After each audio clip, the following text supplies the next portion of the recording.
December is well upon us, and I'm thinking about recycling some things. So today I am doing some recycled wrapping paper, which creates something quite nice, I think. You could do tags as well, but wrapping paper like this, made out of just ordinary brown wrapping paper, which I think probably came with a parcel from somewhere, I don't know where. And I'm going to wrap up, first of all, just a little box like this. This is a silver key ring thing.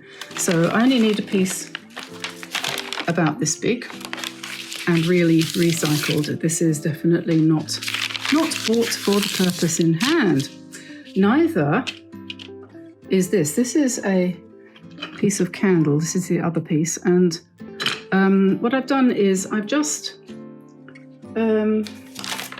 sharpened it a bit using a knife like this. I've just brought it to a point because before it was this shape. So we'll just sharpen it up a little bit more for this one. It's just like sharpening a pencil, and it's easier. So just do that for a bit until you get something sharp enough. And then you might want to just cut off any bit of wick that's sticking out, because that would interfere with your work. Put that over there. And then, so the design that I did on this one started off with stars. And what I did was, what I'm going to do again is I'm going to draw. Now, what you actually, I should mention this actually, because you might want to draw your stars on in pencil first, and they won't show when the whole thing's been painted. But what it does do is it helps you to make sure that you don't leave any spaces where you don't want to leave spaces.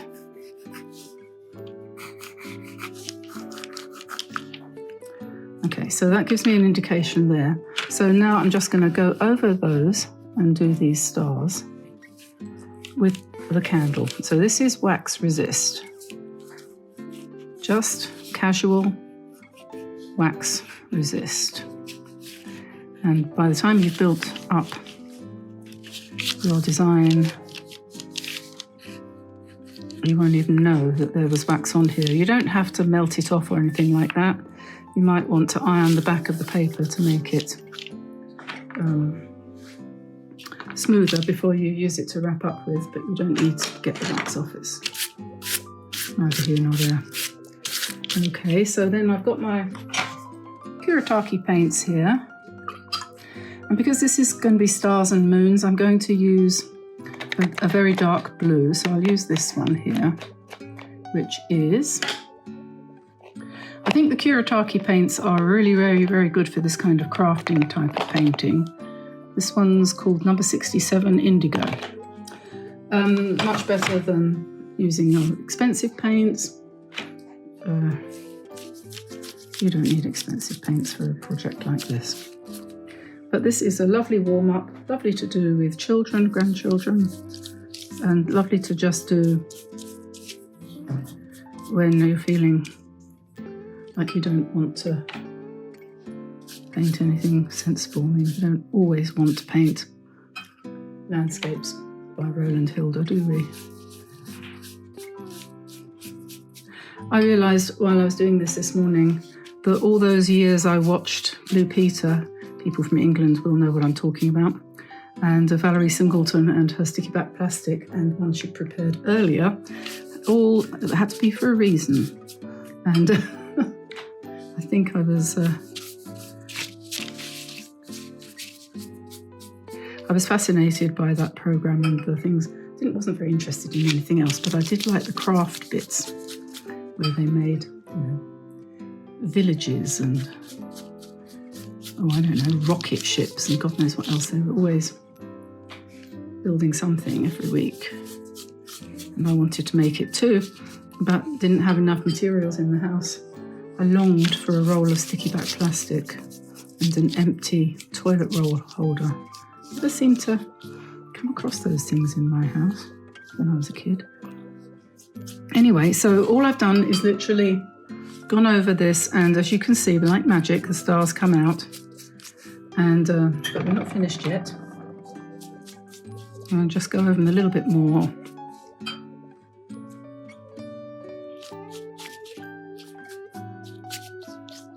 You can use this kind of idea for making gift tags as well, like this, and just to embellish with some.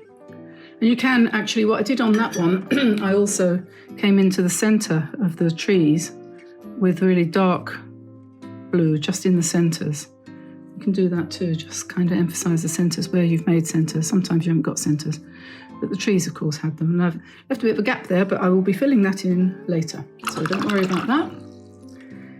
But the next thing I have to do now is dry it with the hairdryer, so I'll turn you off. Okay, so that's dry. So now I'm going to take up my wax candle again, and I'm going to draw some more stars in the spaces. And try to remember where I put them. And I'm also going to draw some moon shapes too. Just randomly, doesn't matter where they go, as long as you get reasonable coverage and a variety. So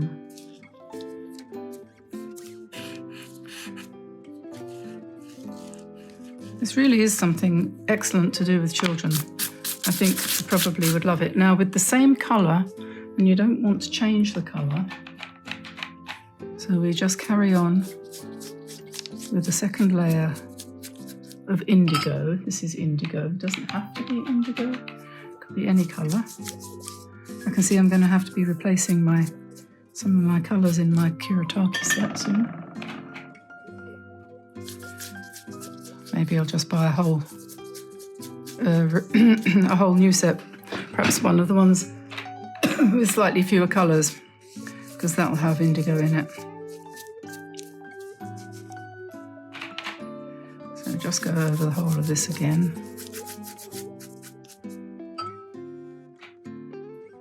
I was watching a video this morning by some lady, calls herself an artist. Don't know. Well, of course she is an artist if she calls herself an artist, so she's an artist. And she was talking about when she feels blocked, how she inspires herself. And it was an interesting idea, because she, when she can't think of anything to paint, she gets out a book of, or goes online and finds a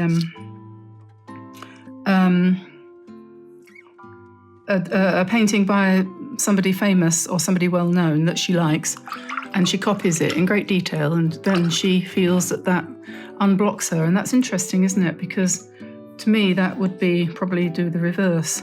And then somebody in the comments said, oh yes, well that's interesting, but what I do is I just do something really, really easy with squiggles and stuff until I stop being blocked. And that's more the way I think. So I'm just going to dry this now, so I'll turn you off again. Okay, so that's the second layer done, and now I'm going to take one of my little pans of gold paint. This is, could be Kuretake Starry Colours, but it isn't. This one is the Finetech Coliro, I think it's called, or something like that. Gold, and this one is, not sure which one, but it's that one, it belongs there. And I've wetted it a little bit so that it started to soften up. And then we can paint, and you can paint as accurately or as loosely as you want. And I'm just painting 5 pointed stars here in gold, and I'm going to fill them in like that. There's something tremendously pleasant about painting with gold paint. I don't know why.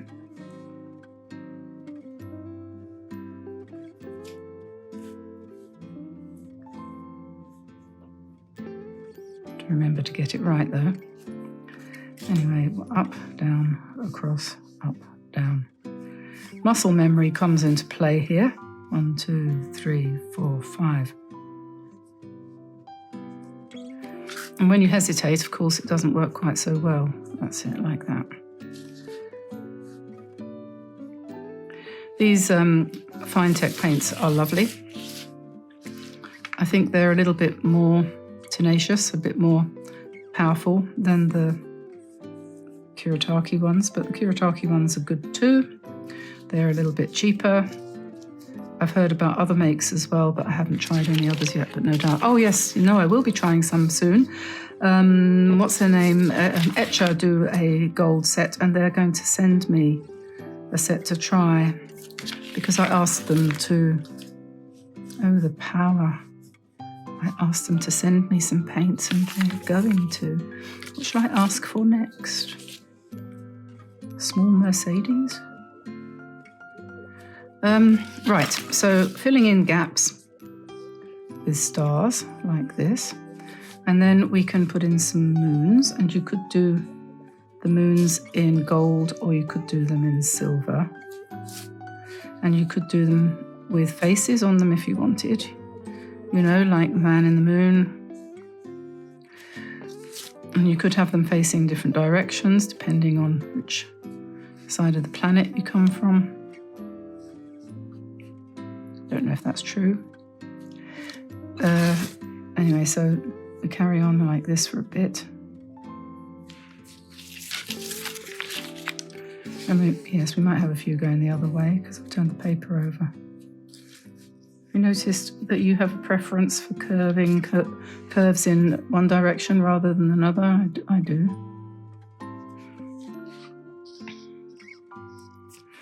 Okay, so that's that. Put that aside for a sec, and then I'm going to grab I am going to take my, this is a Uniball gold pen, and we are going to do spirals all over. As well as being economical, I mean, I know you're using up paint, but how many of us have got boxes full of paint, tins of paint, paints galore that we never use because only we know unless you live to be 300 years old, a lot of the time you'll never use up all of your paints. I don't know how many times I've finished a tube of paint or a pan of paint. I've got paints I bought in 1980 still with me. There's nothing wrong with them. They're fine. I keep using them. They don't go away. They won't go away. They won't get used up. But if you do something like this and you're being very economical because you're recycling brown paper that otherwise would sit in a drawer saying, is anyone ever going to think about using me for wrapping anything up nowadays when you've got better things to do? Well, you know, get that paper out. Don't bother going to the store and stand in line for 2.5 hours waiting to buy a roll of paper. Make your own. That's what I say. Anyway, so there you are. So now we've got lots of spirals on there too. And the next thing, we're going to get some more of this paint. And it's so much more individual. I'm going to try not to put paint all over my lovely new cardigan, which I just bought from Ireland. Can't buy anything from England anymore. I live in France, and the situation now that we're in England, I'm English for my sins. Now that we're not in the EU anymore, when you try to buy something from a country outside of the EU, the French hammer you with taxes and God knows what else. And every time I get a parcel, doesn't matter what's in it, I have to pay €22, which is the same as $22, in order for the post lady to give it to me. It might have something in it worth next to nothing, but I still have to pay. And I don't like doing that. So I can buy from Ireland, though, because Southern Ireland is in the EU. Now, I've spattered that, and you can also then, if you want, you can do some more spatter. Take some of your paint, put it in a little dish or a palette or a saucer or whatever, dilute it a little bit. Then take your trusty husband's toothbrush and you can just spray. This will give you a much finer spray, which then gives you a texture all over the paper. And trust me, when this is dry,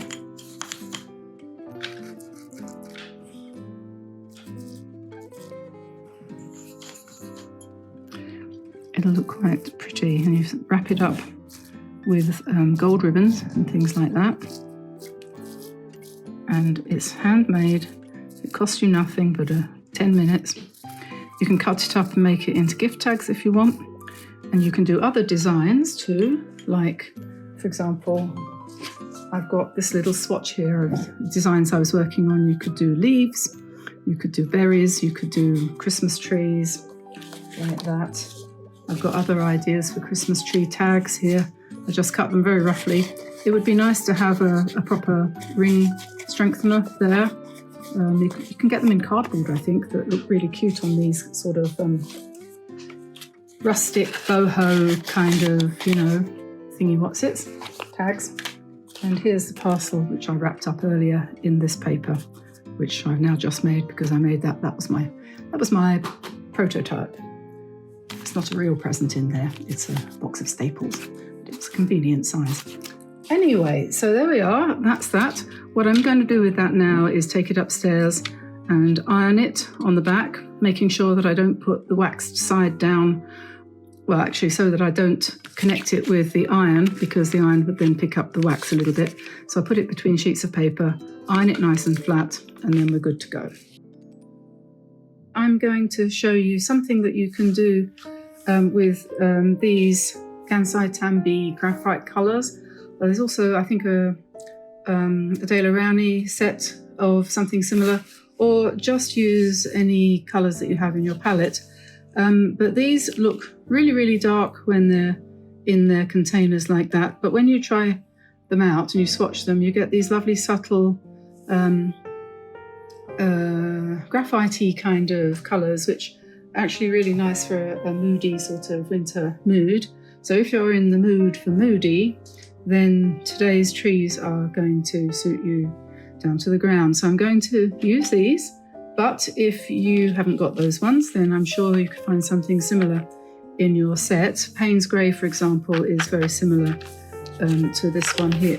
Whoops, to this one here. And if you add a little bit of black to any of your colours, for example, phthalo blue, add a bit of black, water it down, and you'll get something similar to this. And this could be alizarin crimson with black, well watered down, burnt umber with a bit of black, well watered down, will give you colours like that. So don't despair if you haven't got this. This is just a time saver, really. So I'm probably going to use that, and I've done a swatch there so that I can remember which one's which, and I've also written on there which one's which, because I cannot tell by looking at the top of it. I'm also going to use the toothbrush snow effect, as well as the paintbrush snow effect. And this is the white from my Kuretake set. Here, 48 colours, comes with a white, silver, bronzy colour and gold. And this is the white. I hadn't used it up until today, but I decided to give it a try, and it's great. It's lovely and opaque, so we'll use that. And I've also prepared with a different brush. I've got a separate toothbrush for each colour. This bronzy gold colour, not too gold because we don't want it too shiny. And then this is silver, and it's got its own brush, because otherwise it's terribly wasteful if you keep on washing the brushes out and starting all over again every time you want to do a few spatters. So that's a quick tip. So I've been working on this all week, actually. Well, all week. It's what today? Tuesday. Trying out different ideas, some of which were more successful than others. And I sort of ended up here with these trees and this landscape. Yeah, I mean, I know they're not exactly what you'd call brightly coloured, but they are moody and evocative of, reminds me of Canada. When we used to live in Calgary, there was a lot of whiteout. Anyway, so we're going to give that a go. So less said, soonest mended, and we'll see what happens. I've got a piece of, this is arches paper. This one's called Lapis Fidelis. It's textured on one side and smooth on the other side, which is brilliant if you're going to use it for a greetings card, because you can do the painting on the outside, fold it over, and on the inside you've got a smooth surface to write on. Or alternatively, if you prefer painting on a hot surface, this is not exactly hot, but it's not got much texture. So this paper is really nice because it does have two personalities. The paper I used for this one was something else. It's thinner, and it's not Lapis Fidelis. It's got the same texture on both sides. I'm pretty sure this is a Fabriano paper, and I need to have a look in my drawer and see if I can find some more of it, because it did some very nice bleeds and things, but I'm going to see whether I can make it work on this one too.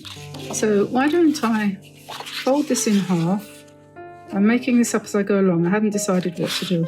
I often find that if I plan things out in advance too much, and you know, I might end up painting a rainbow or something in a minute, because having decided to do this landscape, you never know, I might go completely off the wall, off the track, so to speak. Anyway, let's see what happens. So I folded that in half, so I'm painting on this area here. Probably wouldn't be a bad idea to tape it down. I always forget to do this, but I think I will. So bear with me while I quickly do that, just to stop it from curling, because it will curl. I'm not going to go right up to the edge. This is going to be a vignette style. It's called a vignette when you paint inside a piece of paper like that without going to the edges. I think that's what they call it. Okay, so I'm going to use a biggish brush. This is a size 14 round brush, and we're going to try by picking up some blue, that colour, which is not red, not green, not greeny thingy, what's it, but this one. And I've got my little flower shaped palette there, so I can keep each colour separate if I use more than one colour. But the first thing to do is to paint a rectangle the size of what you want to paint inside of, so to speak. You have to look at it from the side to find out where you've wetted it, and hopefully there's not too many gaps there. Right, so we'll pick up some grey, reasonably strong, and I'm going to just, if I can see what I'm doing, just going to run across the top there like that and let it roll down. Lots of texture there. And then I'm going to rinse out the brush, encourage that to flow down a bit more, and I might have to just tip my paper.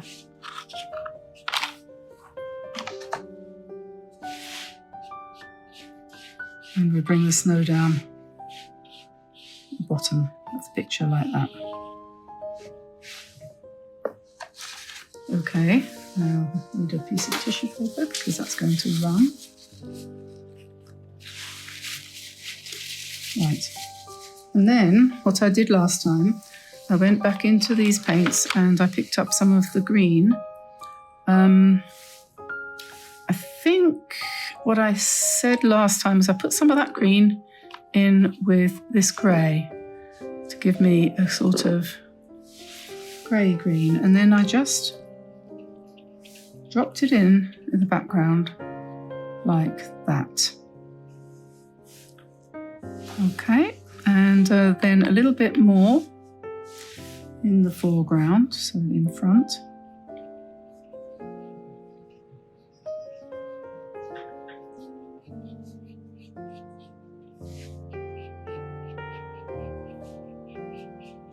And then we're probably going to have to let it dry.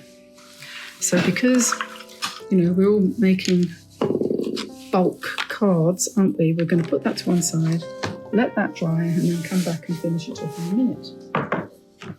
And so I will now go on to do something like this, if I can.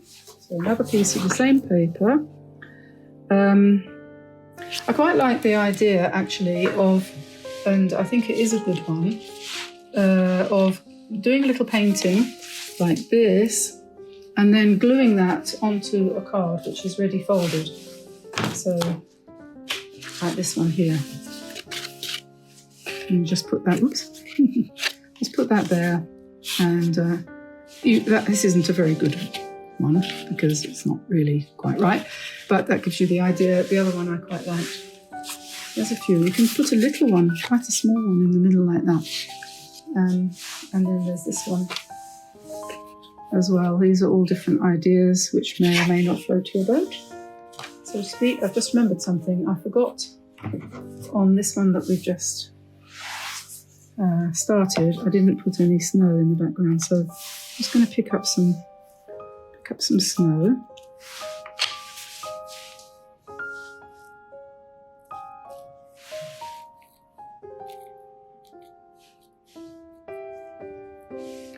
And that gives us a nice sort of fuzzy snow effect. And then once that's dry a little bit, we'll come back and we'll do some more sort of not so fuzzy. So that's okay, I think. And let that dry, like I said. And now this one, am I going to do it that way around? Do the same thing. Fold that in half.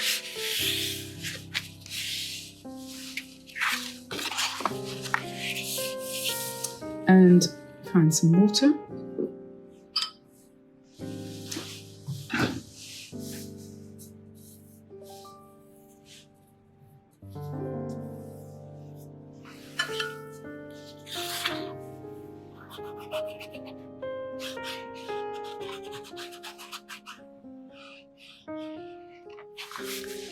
There we are.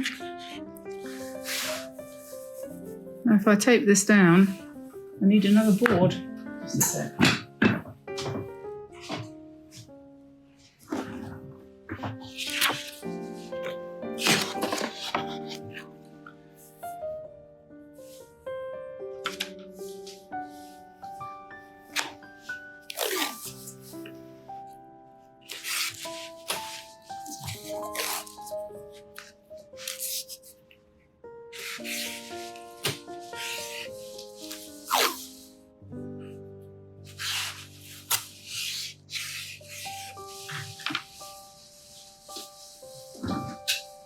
Okay, so then we want the light grey, I think, for this one again. Can't really see what I'm doing. So we just pop this in, and I think it's a good idea when you're doing one like this to leave quite a lot of light in the middle. There seems to be a spider. Goodbye, spider.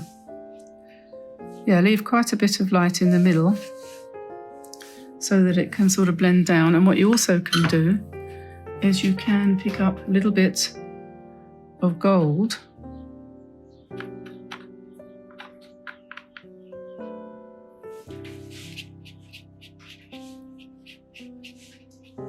very subtle.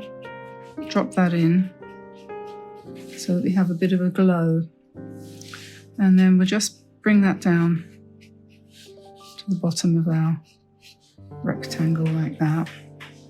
And then we're going to go for the greens and just dropping in a tree and letting it run as much as it wants to run.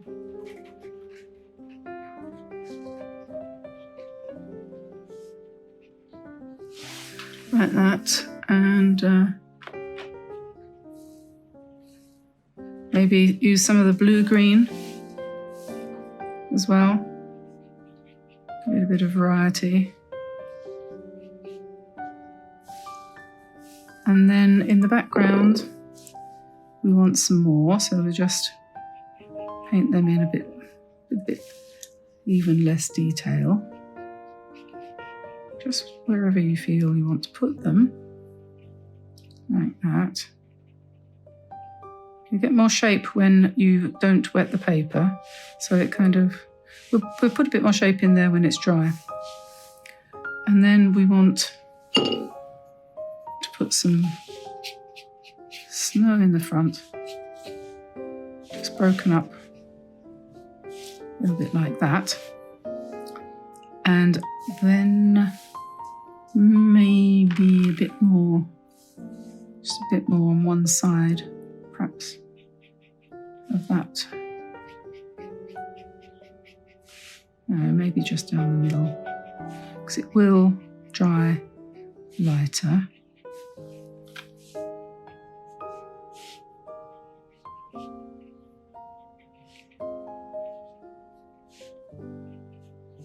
Okay, so then we let that dry. This one's going to be completely different from the last one. It's almost impossible to ever repeat what you did before. So bear with me. So we'll let that dry, and I'll come back in a second when the first one is also dry. Okay, so this is dry now, so I'm just going to pick up some nice dark green, and I'm going to draw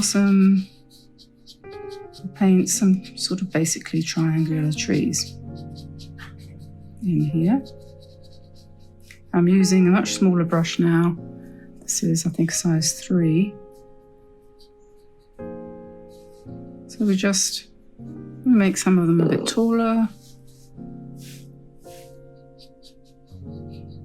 some of them a bit darker, but it's not really crucial because we're going to put snow on top of them anyway.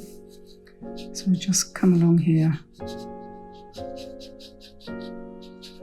doing these kind of triangular trees. Don't worry too much about the details. And these ones over here are a bit smaller in the background, a bit further back.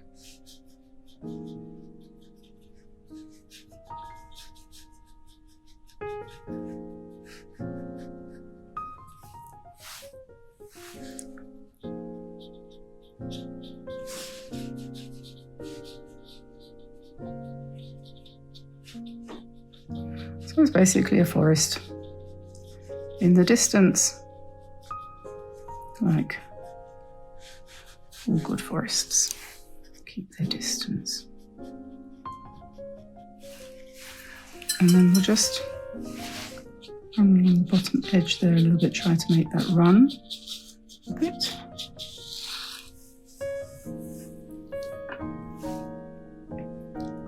And then I'm going to pop the hairdryer on that.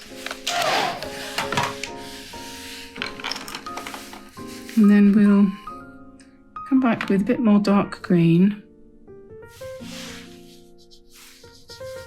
on here.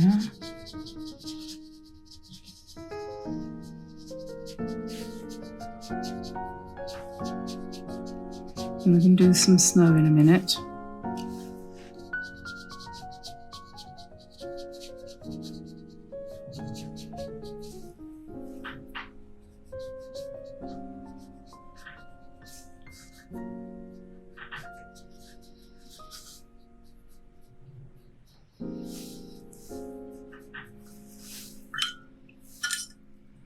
Okay, so now for the snow. So white, nice and sploshy. Let's see what we can get here.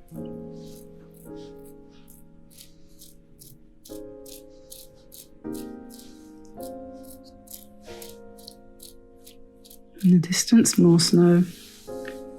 And then what we want to do next is get a paintbrush, which will give us some spatter, so bigger ones, okay, bigger splashes.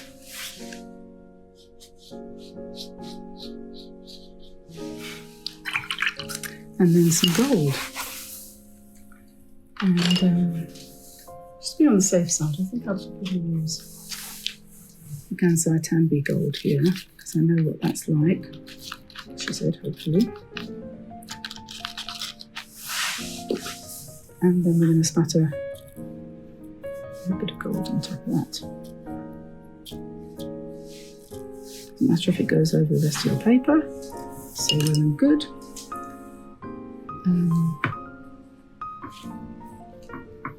Fingers covered with paint. And now we need to let that dry. Okay, so here's the other one that we just started. And again, I'm going to pick up some darkish green. And I've got a size 7 brush here, so I'm just going to come in and put some details. Now this is dry. Do some branches pointing upwards near the top, of course.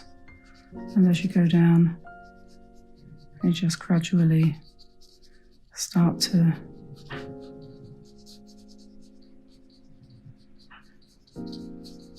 even out first of all, and then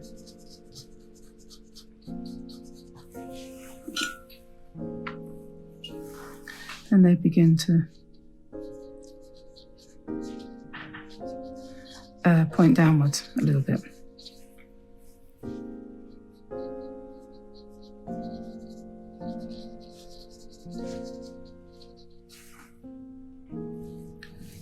It's interesting painting fir trees because you've got a whole gamut from the highly stylized, which we do sometimes, and all the way through to something a little bit more realistic. I personally can't paint them super realistic. It's just that's not what I do, and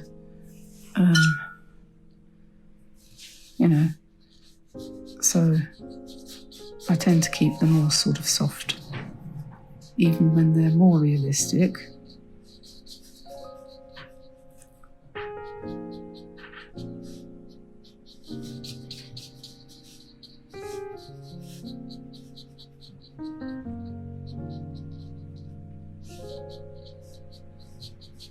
They're not easy, Christmas trees, I don't think, fir trees. Maybe it's because I don't know, I didn't grow up in a part of the world where they're all around you all the time, but anyway, so that's that, and I think that's too green myself, but we'll put some snow on it.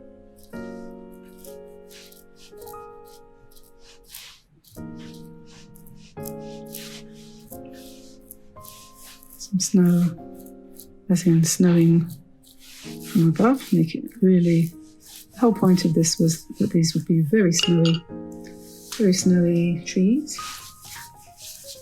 And then we might put some bigger blobs. Where's my light gone?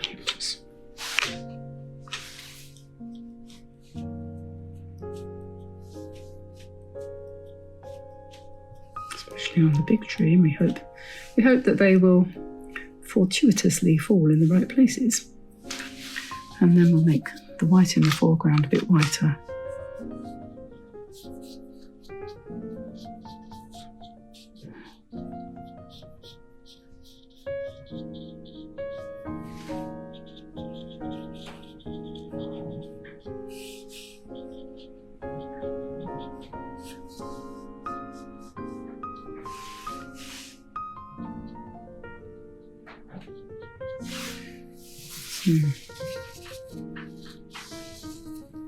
So there we are. Now we have to let that one dry too, and I think that will be done.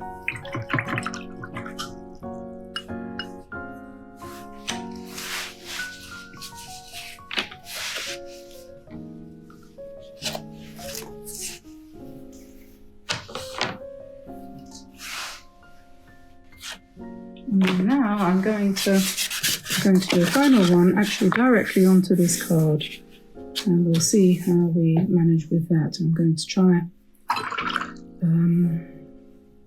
same sort of idea.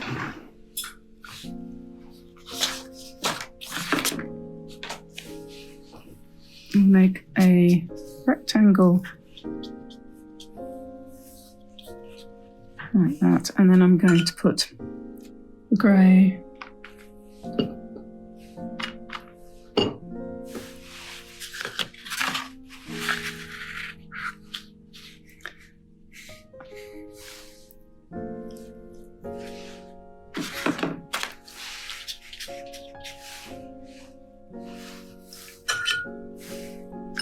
and a bit of blue. No, that's green. Let's go to my other set of Kuretake colours and add a little bit of blue. I'm doing this to just try out, see what this paper is like to paint directly onto the tree.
And it seems okay. Except for that, whatever that is. That's a start. So I've let this one dry, and I'm just going to tape off around the edges because I'm going to do some spatter on it in a minute, and I don't want it to go absolutely everywhere. So it just so happens this piece of washi tape is about the right width to just tape off the edges there. So I'll just quickly do that. And I know we've gone a bit Christmas tree mad this year, but it seems to be trending. So who's to say? This is a tree I did when I was practicing for a painting I did the other day, and I quite like that effect. It's much more graphic, more dramatic, but I think for the minute I'm going to stick with the mood of the moment. And here we have got, I'm going to pick up some more of that wonderful green, and I'm going to mix it with a bit of phthalo blue, so need a little mixing dish here, and then I'm going to have a go at just whacking in some darker green and blue into this.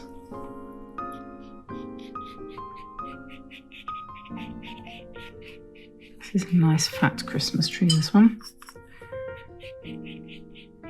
I always think it's funny how when you are painting, depending on the mood you're in and how many things have gone right or wrong that particular day, you'll find the picture that you produce is different. You can never reproduce what you did before unless you're Chinese, in which case you've been trained to do that, and that's great. But we put up our Christmas tree yesterday. I don't normally go for it so early, but Denise suggested that said that she was going to put hers up on the day after Thanksgiving, and I thought, well, why not? Because I do like all those little pretty lights in the corner of the room there, and the dogs don't knock it down anymore, thank goodness. And the cats don't climb our tree because it's an artificial one and there's nothing up there for them. So yeah, there we are. So that's underneath, and I need to get some white. So this is good old Dr. P.H. Martin. And then we're just going to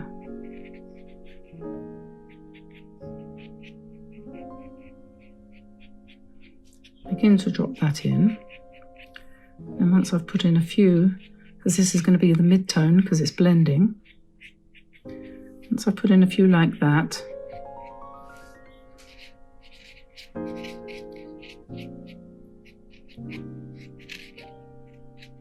then I'm going to get hold of the hairdryer and just dry that.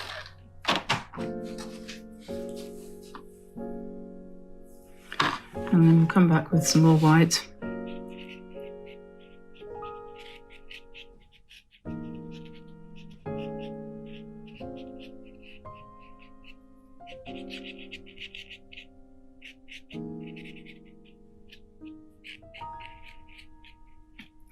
So that's your lightest tone.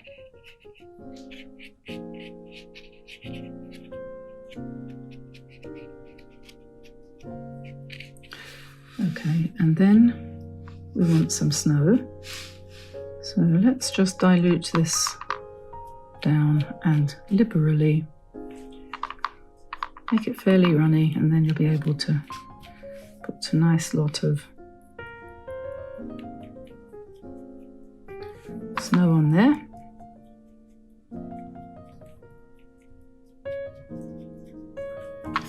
And winter has arriven.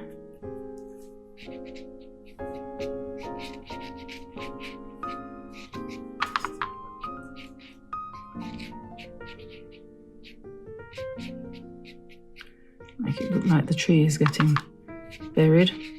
And I'm building up towards a star. Just trying to think whether to put it this side or this side.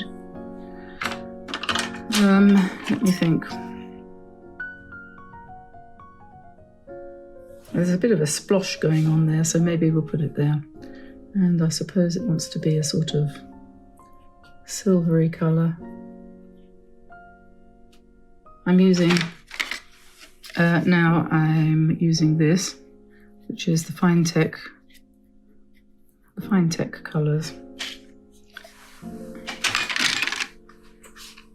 Let us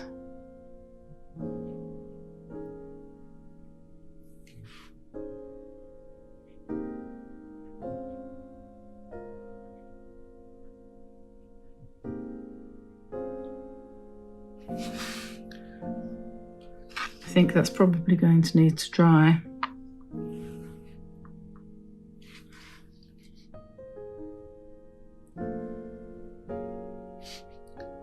Sometimes a bit awkward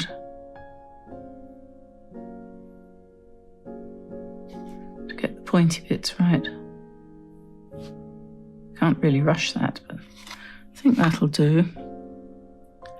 And when it's dry, I might go around it, outline it with the gel pen with this. Maybe it depends what it looks like when it's dry. So I think that's probably getting to be close to where we wanted to be.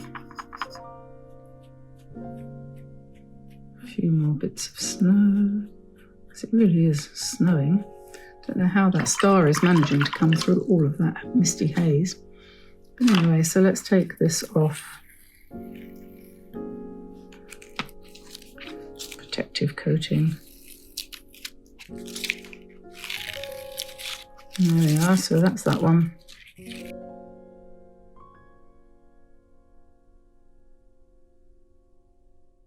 This is a scene with birch trees, silver birches, in a forest with a little cottage there snuggled down in the snow. And I'm going to do this using the wax resist technique that you can do with using a candle or even a tea light if you don't have a proper candle. A white candle is what you need. And I have one here which I have sacrificed in the name of art and broken it in half so that I can draw with this piece, which will work quite well, and I'll be able to do that. So I'll put that to one side, and so this is the one that I did as a tryout, which it's got one or two slight mistakes there. There's a bit of a background there, but it doesn't really matter. It doesn't really spoil it. But I thought that the effect on the trees was quite nice, and you'll see in a minute just how easy that is. So I'll put that down there while I show you the other things I've got. I've got a little pencil to draw with, and this is a pencil that I use to do the darks in this painting. This is a Stettler Karat Aquarelle watercolor pencil in black, which dissolves very nicely into water and gives you some very dramatic darks, which is great. I've got a large, this is a size 14 round, a nice large round. And the colours I'm going to use, probably, I might do this one that I'm going to do now with Potter's Pink instead of Naples Yellow. And I've got indigo and ultramarine there. And I probably will need a little bit also of brown. So I'll probably pick up some burnt sienna or something like that. I've got my Reviva pan set here that's got a nice brown on it there. So I'll pop that there in case I need it. So let's get started. I've got a piece of, this is Etival, Canson Etival watercolor paper. It's not cotton, it's cellulose. I like working on cellulose paper because I find it's a very much more freeing experience because you don't have to worry about spoiling $1's worth of paper at the slightest mistake. And honestly, I can't tell you the truth, really tell the difference. So I either use this most of the time or I use Bockingford. And I'm not going to paint right to the edges. I'm going to do this in a kind of vignette style, so it'll stop short of the edges. And so what we do is we're going to put in the two layers of the horizon line. So there's one slope and then another slope. And always have your eraser handy because you can be guaranteed to make a mistake when you first start. So you don't want... And I have a brush as well. Oh, you can tell it's early in the morning and I haven't had my morning coffee yet. Tamsin's just been extricating, or we both have, a cockerel from the chicken netting that is enclosing him. And he'd got himself well and truly tangled up. So we had to cut him free, and that's what we've been doing just now, after having walked the dog and found that the neighbour's cows had escaped. And so it's been all happening this morning. So here's a little cottage, and I'm going to put a pile of wood up outside, logs piled up outside the cottage, and let's make the eaves nice and deep as if it was a Swiss house or a cottage there. So that's like that. And then I'm not going to draw the placing of the trees. I'm just going to take my candle and I'm going to draw them in. Just like this. Just draw some lines at different angles. There. So these ones are relatively in the foreground, and then we'll turn the thing on its side and do some smaller ones back here. And you can't see what you've done. Sorry about that. You cannot see, I cannot see, nobody can see what I've done. But there we are. So what I'm going to do next is I'm going to come in with a little bit of Potter's Pink in the background there, and immediately you can see the trees are starting to appear. And then I'm going to drop in some darker colours. Well, that's a bit dark, isn't it? I'm doubting that is actually indigo. It doesn't look like indigo.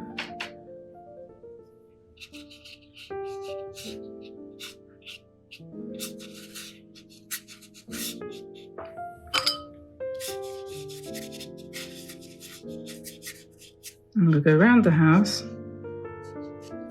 paint that afterwards. Put a bit of black in with that colour. I don't know what colour that is. I'm not sure. I think I've got it mislabeled. So anyway, we'll come over here now.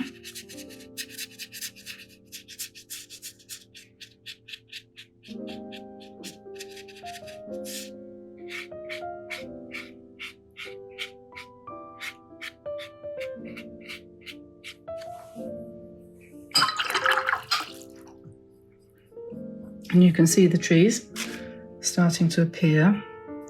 And then I'm going to put some shadows in for these trees. Like that. And then some slightly smaller ones over here. And then let's take a little bit of blue, a little bit of Potter's Pink, a little bit of blue to paint the house. Try not to let it run, if possible.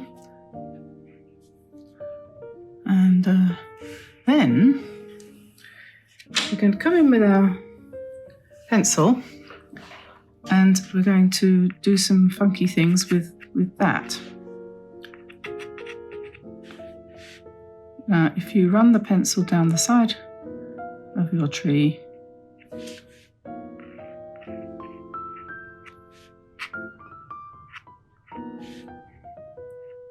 while it's still wet, you get quite strong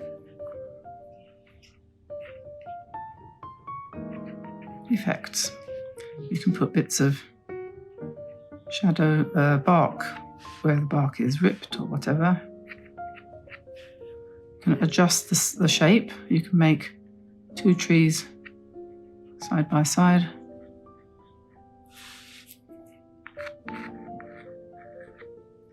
And if you wait for it to dry a bit, you get lines which are much less pronounced. So, and the other thing that you can do, of course, is you can pick up some of the colour if you want, make it lighter.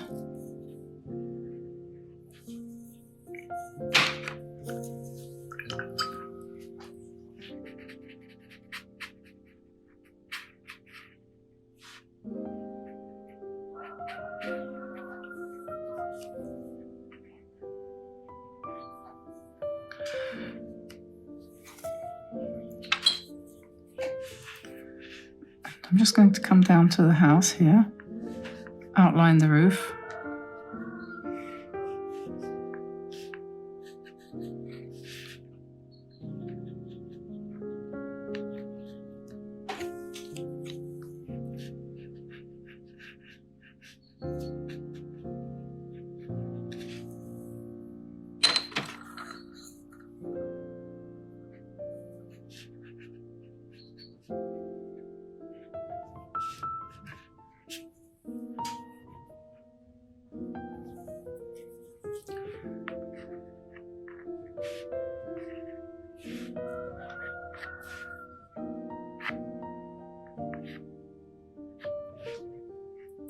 And put in the side branches.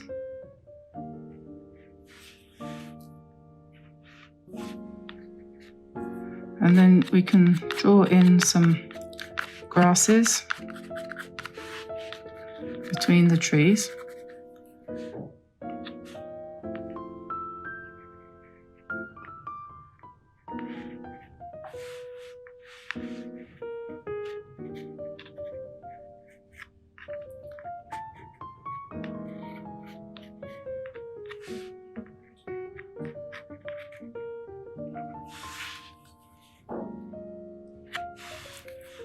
And maybe we might want to put in some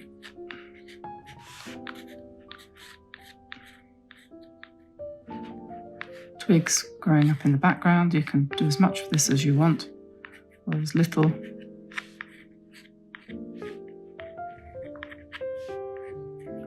Basically creating a forest.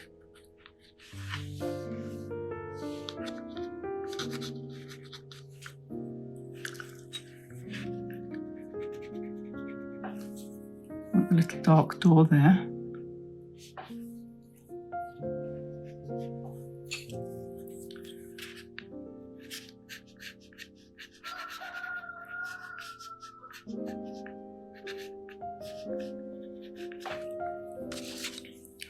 And then the same over this side as well.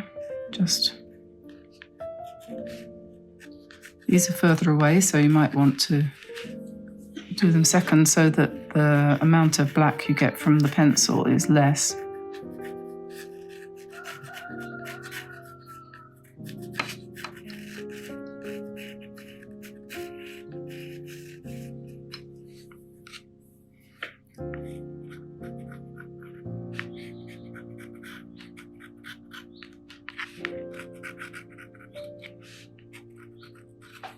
And if you do want to make it darker, you just have to wet the brush, and come in with your water, like that.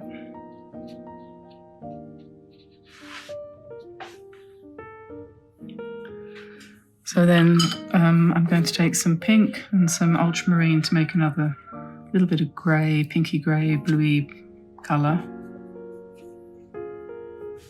And we'll put a little bit more shadow in the foreground here and in front of the house, just so that it's a bit more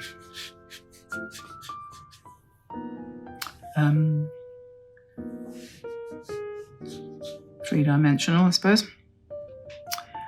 And we could put a bit more behind the trees up here.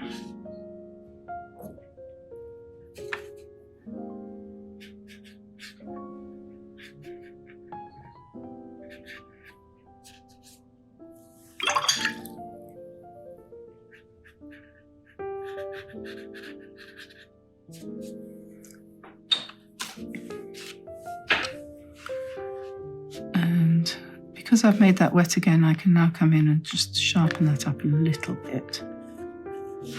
And we'll put some branches in.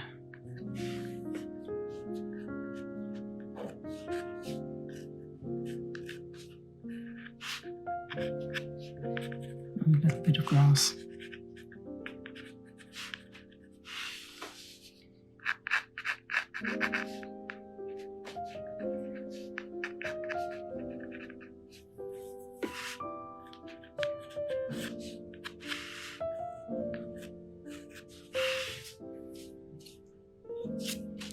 And then maybe we could put a little bit of life in the painting. So hold on a second while I find a rabbit. I think I'm going to put him here. I'm going to put a bunny rabbit here.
Looking for a smaller brush,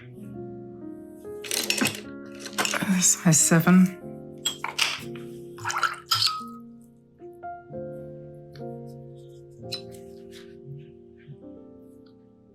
Paint the inside of his ears first, and then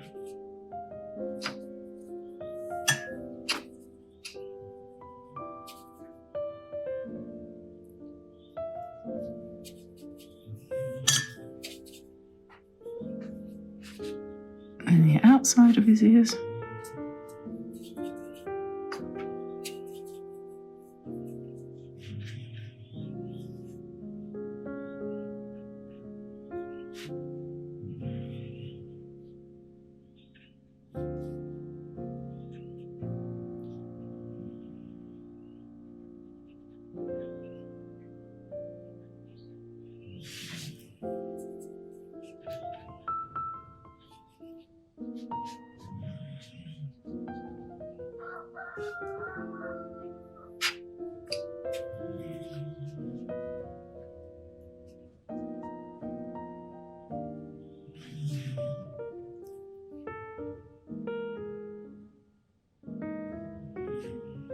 We need to put some eyes in a minute when it's dried a bit, but we won't do that just yet. And then he needs to be sitting in a bit of shadow. So.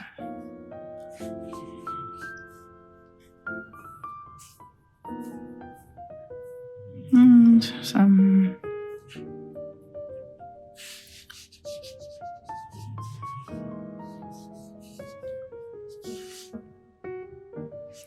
okay, and maybe I can do his eye with this.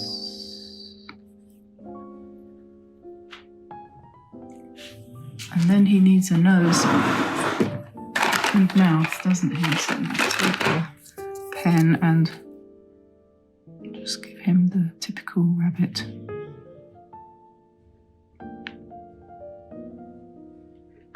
Look like that.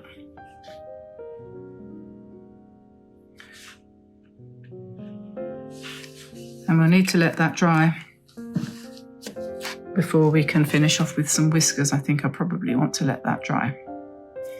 So there we are, that's finished. I've put some whiskers in for the bunny rabbit, and I'm just going to flick out a tiny white spot using this scalpel for the light in his eye. And I'm not giving him any more details. That's all he's going to get from me today. I promised myself today, after the funny episode with the sheep outside, that I would paint some sheep for Christmas. So I'm going to have a go at that. Here are my preliminary scribbles. Not even going to give them the, the honour of being named sketch. I'm sort of thinking something along these lines here, maybe with 3 sheep in the middle and then trees and Christmas stockings on a line between the trees, and that's what I sort of had in mind. But whether or not that's what's actually going to happen when I pick up a pencil and start to draw, I don't know. We'll see. I will be painting with my Kuretake set today, I think, just because, honestly, they are the easiest for something like this. And so first of all, let's see what we can get down on paper. I have in mind that the background would be a bit dark.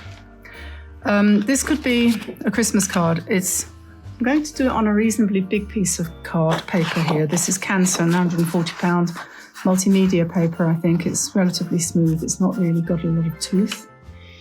A bit like me, really. Just watching the sheep eating their hay out the window there. So, yes, so let's draw the ground. Just put in some ground. And I'm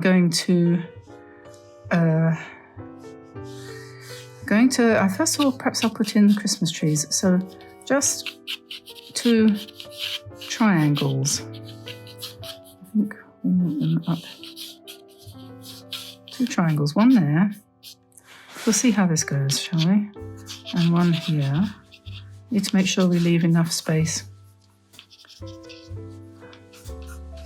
for the sheep. If we're going to have 3, we'll start in the middle. Perhaps with Larry, because he's the biggest. And his ears come out to the side. His horns go up like that, and then his eyes.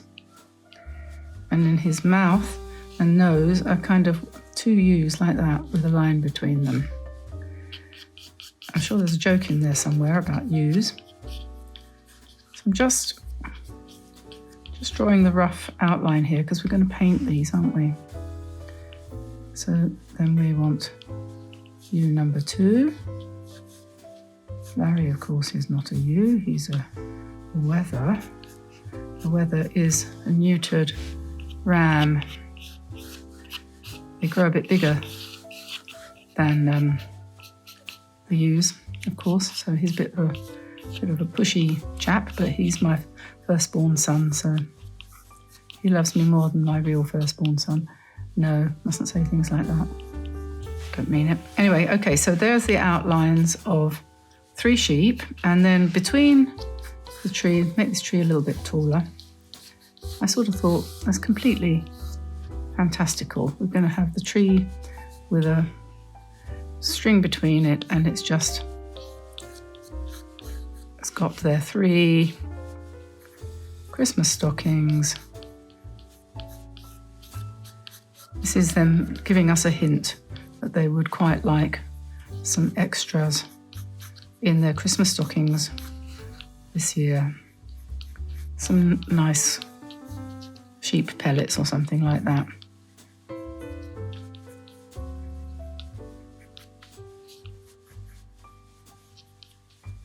Now we could give them some hats, you know, Christmas hats or something like that, but I don't think I will. Okay, so now with these, I think probably what I'll do is I will just check that the camera is recording.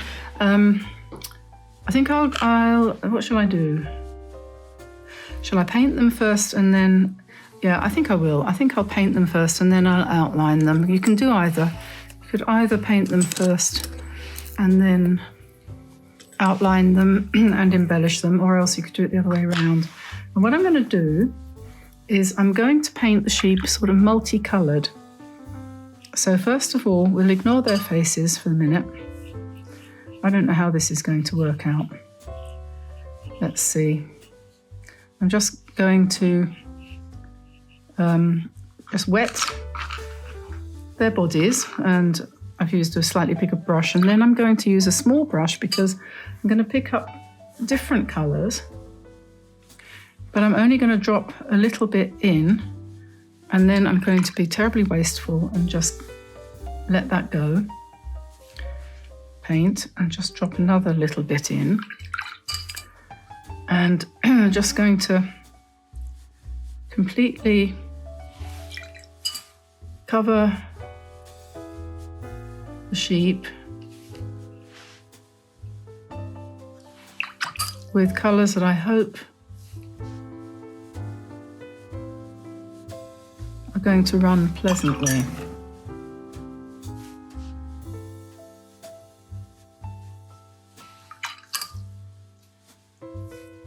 So just one drop.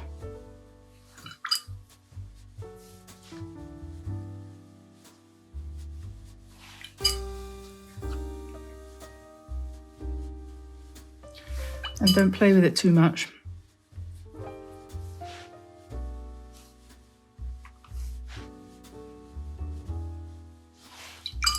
Blue doesn't run as much. I don't know if you noticed that. Two different blues, but phthalo blue does.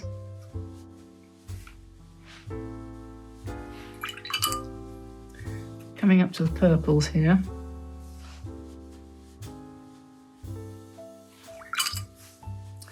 And maybe we'll have a bit more green here. I'm going to put a bit more orange here because that blue is not the best mixer. There we are. So we'll leave that to do its thing. And then we'll come on, do this one here.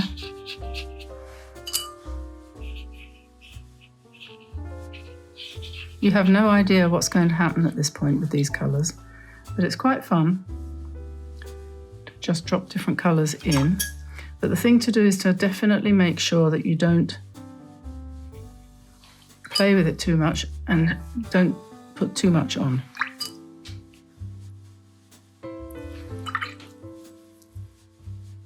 I use an old towel to dry off my brush in between these single drops that I drip.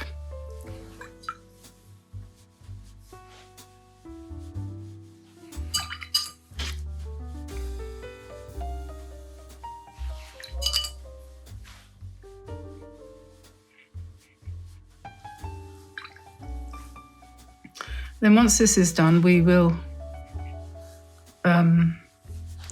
embellish them, but this is the background. I know it doesn't look like anything on earth at the moment, but trust me. Purple, let's have some purple.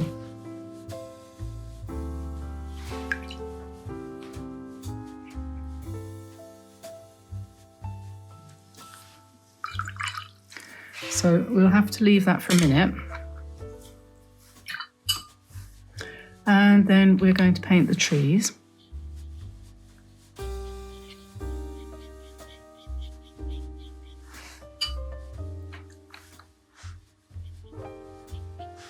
I always find that it's best just to plunge in. Plunge in, don't plan too much, just plunge. A bit like when you go swimming.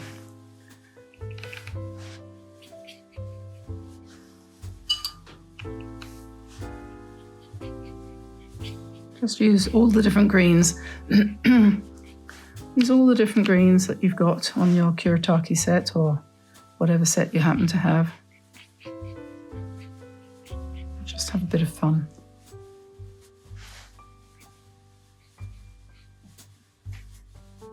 going to make the stem green, not stem, trunk, and I'll put some snow on afterwards, or we'll do something anyway a bit later on. And we go to the next one now, do roughly the same. So rather than using a dark colour first, I'm using a light colour. For the Christmas cards that I've done this year, I've kind of quite liked painting on paper that isn't too rough, like this one, which is a Canson multimedia paper. Because if you're doing whimsical, you don't want too much texture. Texture is really for landscapes and flowers. But for stuff where you're going to use pen, the gel pens, or other kinds of gold paints and so on, you just don't need the real watercolor paper. You just need something that's going to stand up to a bit of abuse. In this multimedia paper, there's lots of different types out there. I think it's better, to be honest. And more expensive. You certainly, for Christmas cards, unless it's a very special Christmas card, you definitely don't need to use arches, for example. That's not necessary, is it? And in case you're wondering, I haven't done the one in the middle because I wanted to let these two dry a little bit first. Okay, so next, I think I probably want to suck up a little bit of that there. So just dry your brush off, and then you can hoover up the excess paint. And if you've got a line that you don't like, that's gone a bit stiff, just blend it in a little bit. It's going to be quite nice and subtle, that one. The same there, we'll just suck up a little bit, just vacuum it up with a sucky brush. And then let that continue to dry. Now, I'm going to try to do the third one without touching. It's bound to fail. Already has, but it doesn't really matter because if they join themselves together, I can separate them when I put the colour in. So let's go back to the little brush. And let's have a bit of contrast there, so perhaps we'll go for yellow again on this side. Just drop in some yellow. Clean the brush. A little bit of orange. Bit of red.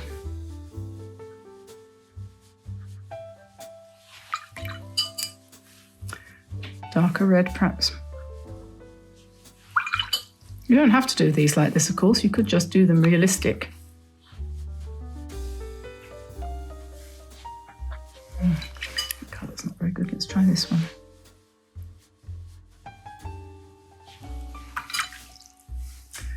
And a blue, perhaps.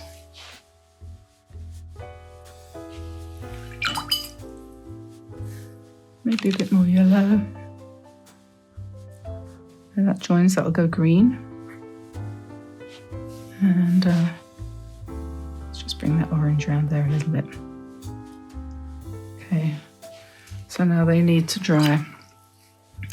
And we'll give them some nice little black legs, perhaps that. Let that drip down a little bit. And I think their ears are going to be, well, what colour are my sheep's ears? Grey. Black. I think for the sake of the art, we'll do them black because I think that will stand out nicely.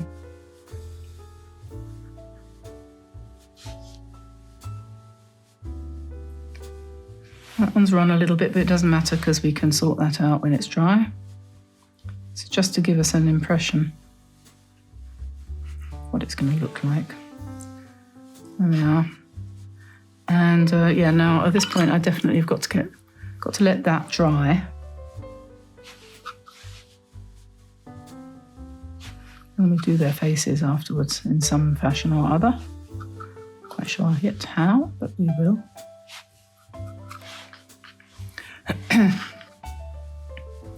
And And excuse me, red for the one of the, maybe more than one.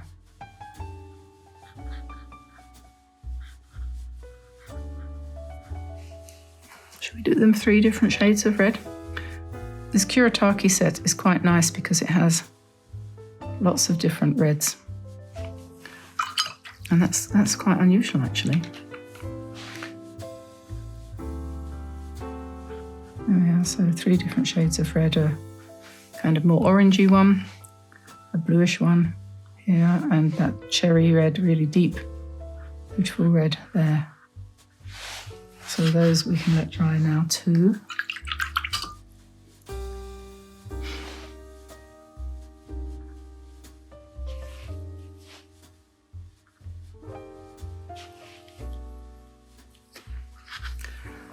Let us put a nice, no, we don't want that, we want snow, don't we? Because we're going to put snow on there. We need light blue.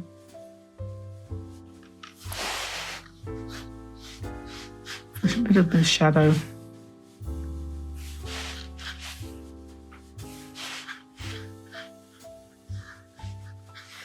And to stand on.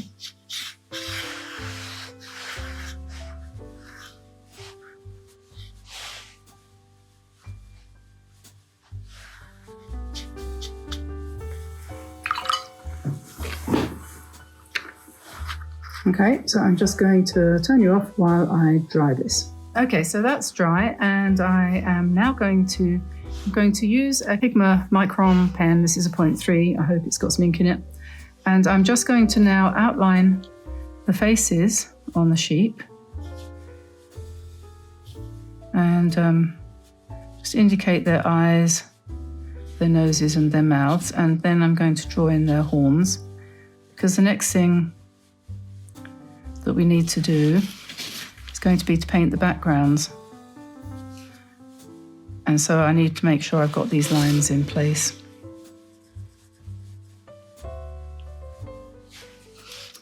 So we're just giving them nice oval faces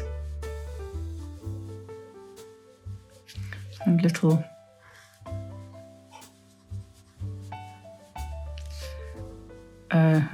little eyes, little nose, little mouth.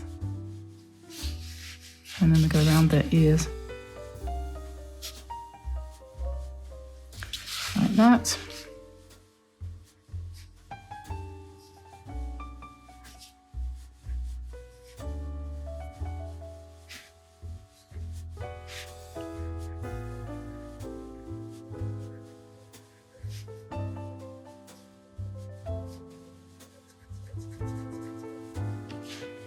This one, I think I've put her eyes a little bit too low. So what I can usually do is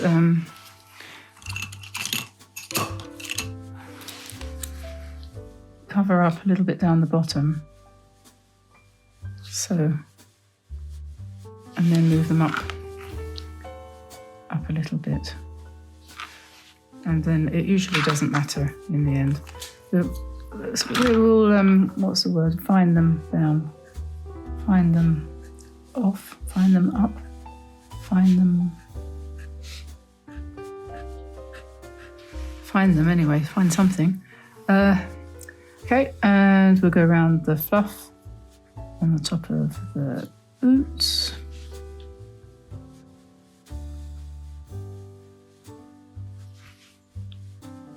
Fur. Artificial. And then you could, at this point, also outline the outside of the tree if you wanted to. Depends what you want the effect to be.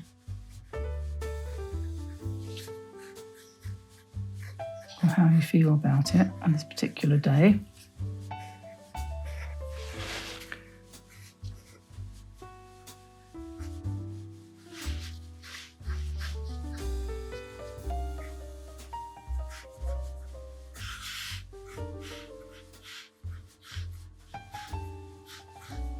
Christmas is coming. Okay, and now I'm going to paint the background. So I can see where I'm going to put my... Oh, I wanted to say about rubbing out on this multimedia paper. It's easier, I think, the erasing of the... Where's my thing gone? Here it is. The pencil is easier on these papers, which are smoother without so much grain. I suppose it's because the pencil doesn't sink in so much, so you don't... I'm just making sure I don't rub into this red, because I have a feeling it might be slightly wet still, so I'm trying to avoid that. That's where usually it goes wrong. Yeah, so you can get your pencil marks off more easily on this. So I'm going to do a dark background. I'm not going to make it wet first. I'm just going to say a few prayers. And I need a little dish. And what colour shall we use? A nice dark blue. Let's think, what shall we do? Try it out. Yeah, that'll do. That'll do. And so, whew, deep breath. I'm going to go over the whole thing.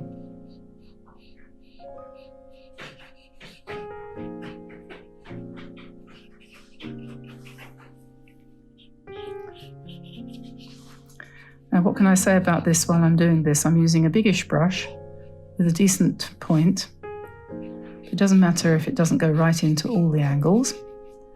But I will try not to overlap into the tree too much. I'm not trying to make it an even wash. It's not going to be a beautiful graduated wash, although I do want to say this, that the Kuretake paints do give a more even wash than some of the more expensive paints do. Somehow, the way they're made, they don't tend to end up with lines at the back where they start to dry out. I don't know why, but I have found them very amenable. In fact, once or twice just lately, I've started to paint with some of my older paints, and I've actually stopped and switched.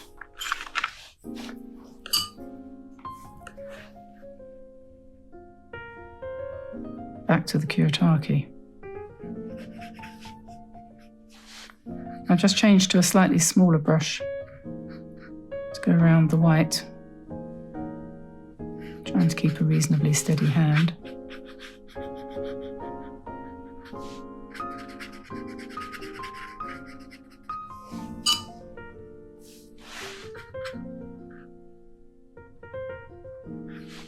You could leave it white, the background. Pretend you live in Alaska in whiteout conditions.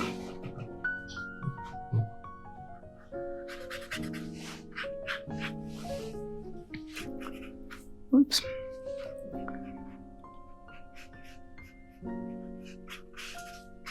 We will have some backgrounds on this, it doesn't matter. Quite like a bit of texture.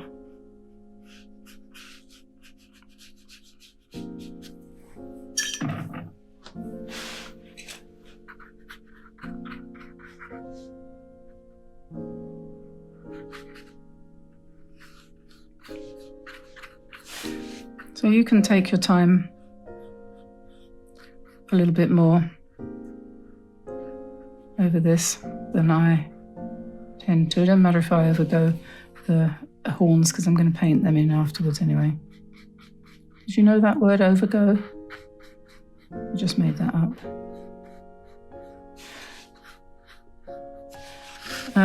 What was I going to say?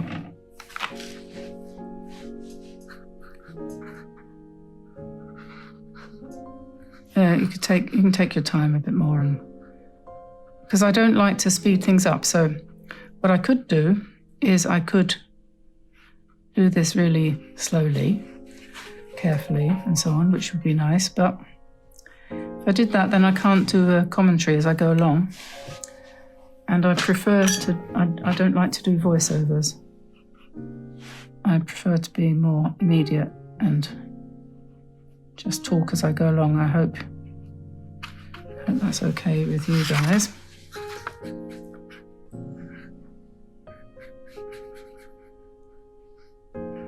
Which is what makes some of the videos a bit long.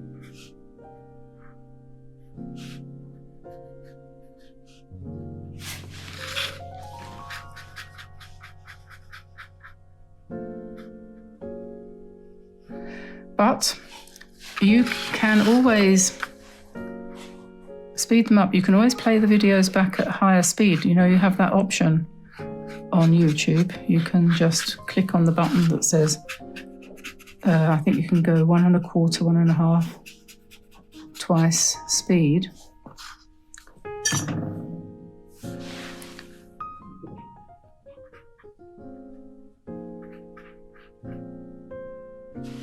You might be able to hear my tummy rumbling.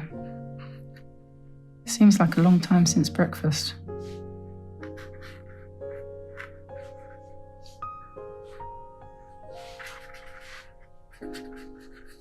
Okay, that will do for that. And then we just got the bottom bit here.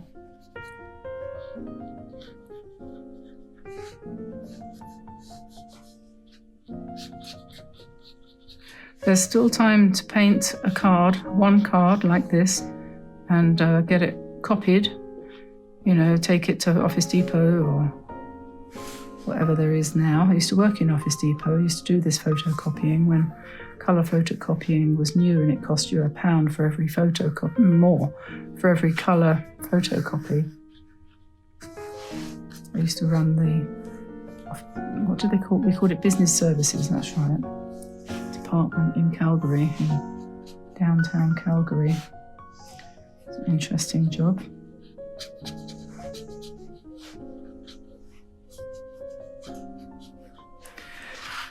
Okie dokie, so now we have all the background in. Now, to correct the eyes on that poor you, we just pick up some Dr. P.H. Martin's Bleed Proof White, and we paint over the mistake.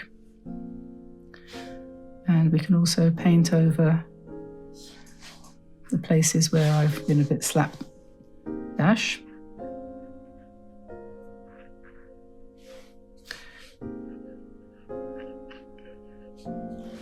Yeah, and so that's fine. Here's another little slapdash moment.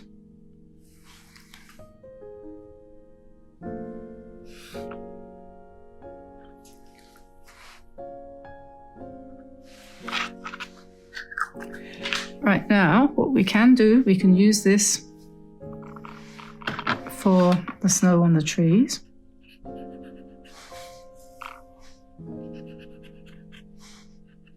Or you could use pen.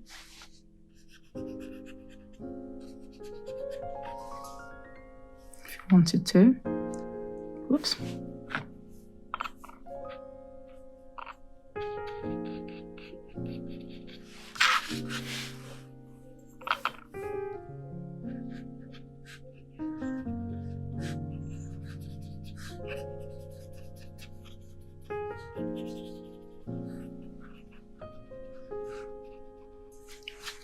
When this is dry, we will put a little star or two up there.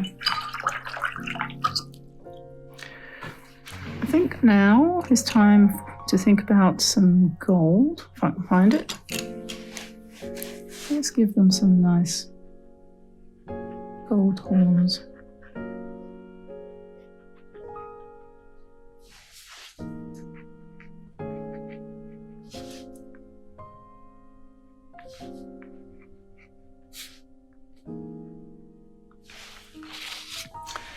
And with white, I think probably best. We need a line going between the two trees.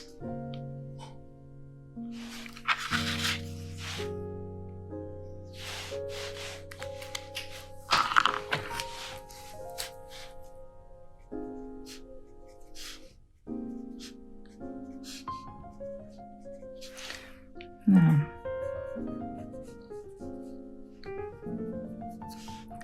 going to give them curly coats.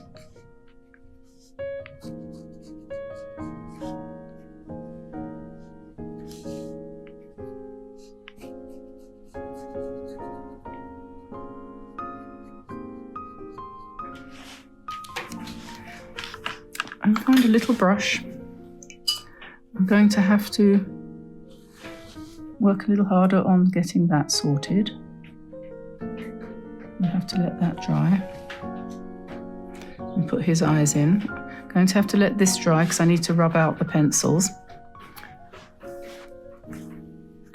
Now,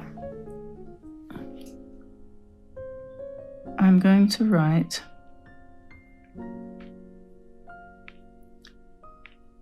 Larry's name there. That's Larry. And this can be his mum.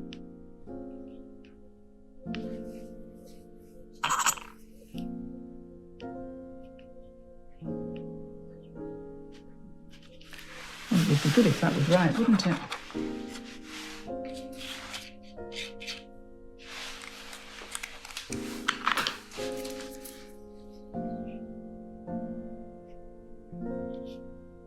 Dora.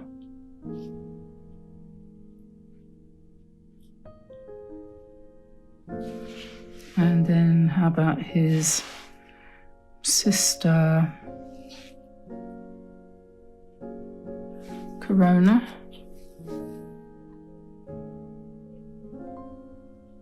Can't get that all on, so we'll just put Cora, shorten her name to Cora. There we go. So Larry. Go over that again when it's dry. Dora and Cora. Okay. And I think we might need to put up here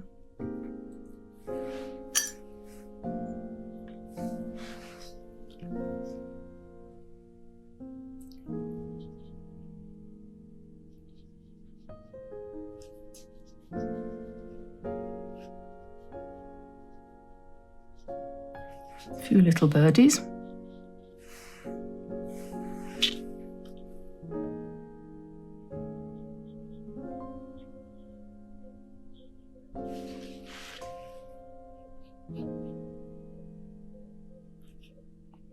Whatever kind of bird you fancy.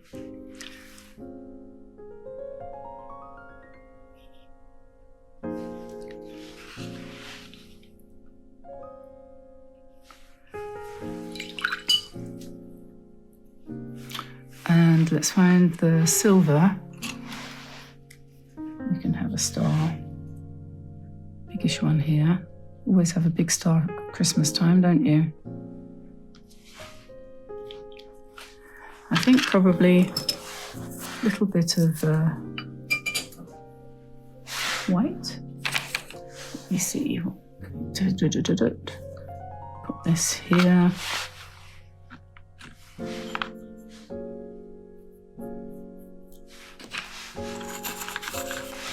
For some snow.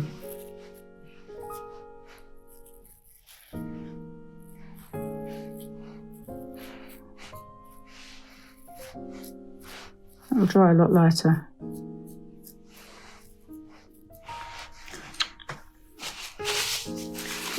And you have options with the sheep at this point. First thing I'm going to do is I'm going to give them some little very pale pink cheeks.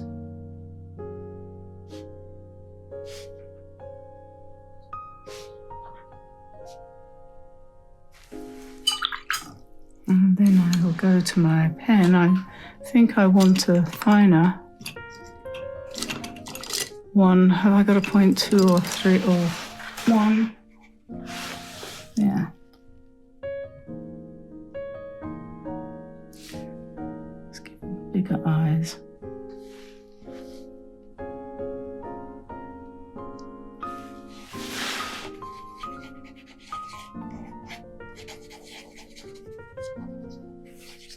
His face isn't quite dry yet.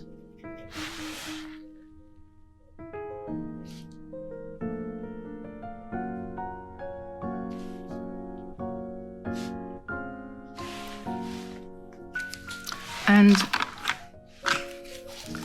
what I did before is, I really should, and you will of course, wait for everything to dry. I want to do some embellishments on this, but I'm going to have to stop for a second and get it dry. So I've just tidied it up a little bit and made it a little neater in one or two places. And now I'm going to add a little touch of complete nonsense, and just because I do like using this gold paint, I'm going to put gold balls on the trees. And wouldn't it be lovely if when you went into the woods and you saw, just at Christmas time, not the rest of the year, it'd be a bit weird, but you know, wouldn't it be nice if there were gold and silver decorations on the trees? Why not? Anyway, on my trees there are, and we could even put some garland as well if you wanted to. Oh, be quiet, stomach. I'll feed you in a minute.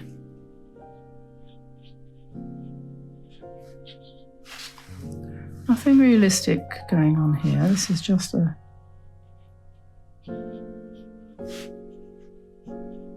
fantasy world.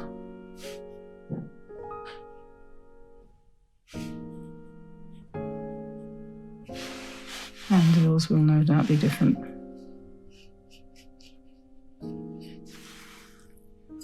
Mine.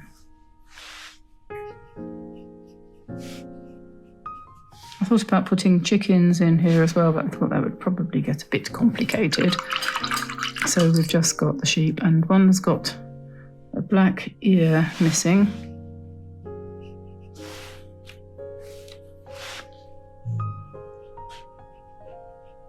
Just do that. Would be a good idea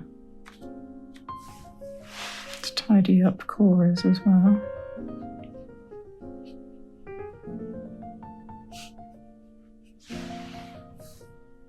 They look like they've been to the hairdressers and had their ears done. I think they probably need a touch of gold in their hair. There. And yes, I was going to give them hearts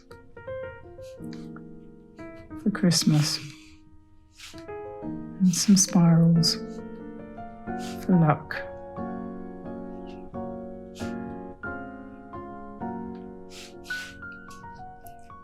And we'll go around again.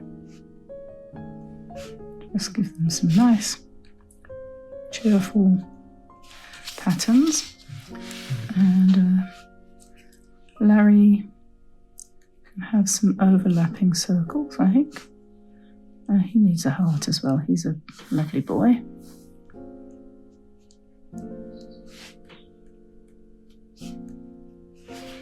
And then Dora, his mum. Been a very good mum, she has. Lots of hearts. I don't know whether the white will show up.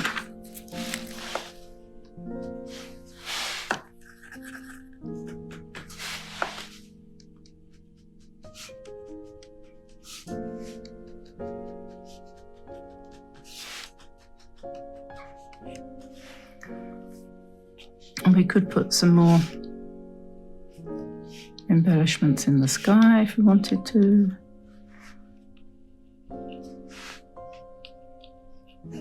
We could go around the birds with white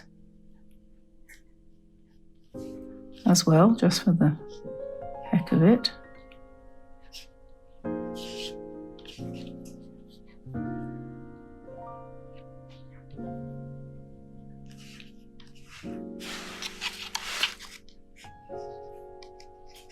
Just ideas of the lines going out to the next tree.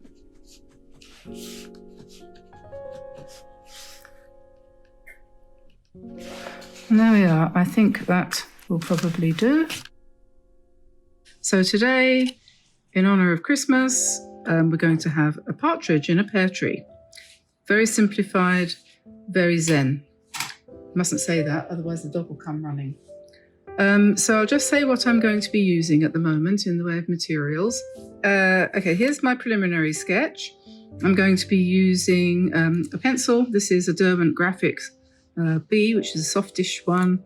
I'm going to be using burnt sienna, quinacridone gold. This is sap green, I think. A little bit of black possibly, and cobalt blue.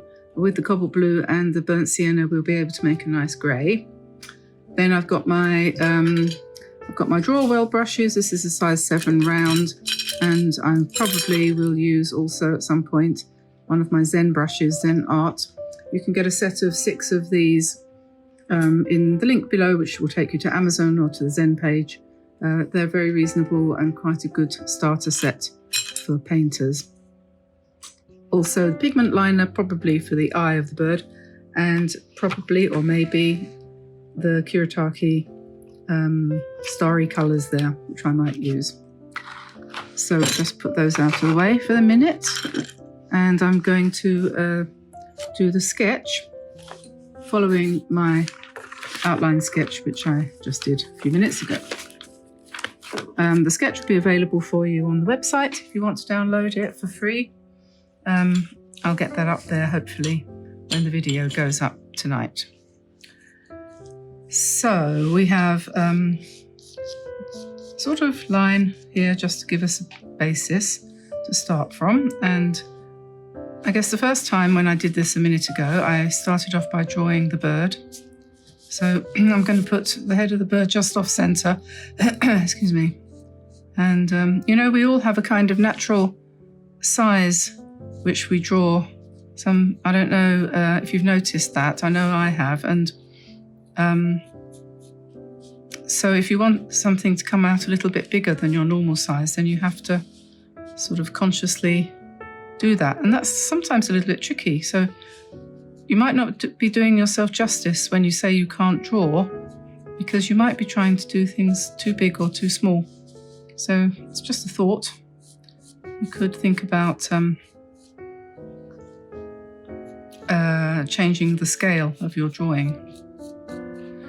Now this is not going to be what you might call a realistic, sorry about that, that's the cat jumping on the table and shaking everything. Arthur, get down. Don't you swear at me. You should be grateful. I've forgotten what I was saying now. Change the scale if you're finding drawing difficult when you're doing your own drawings. Try drawing a little bit bigger than you have been, or a bit smaller. You never know. The reason I thought of that was because I did the original sketch fairly small because I was on a smaller piece of paper. It's all happening around here at the moment. If it's not pouring with rain, the cat's meowing. One of the cats has got out and won't come home. Stuck in the chicken barn. Okay, so now I'm just drawing in the branch upon which the partridge in a pear tree is standing.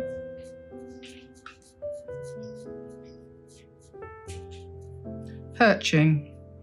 That's what birds do, isn't it? They don't, well, they do stand, but we call it perching, don't we?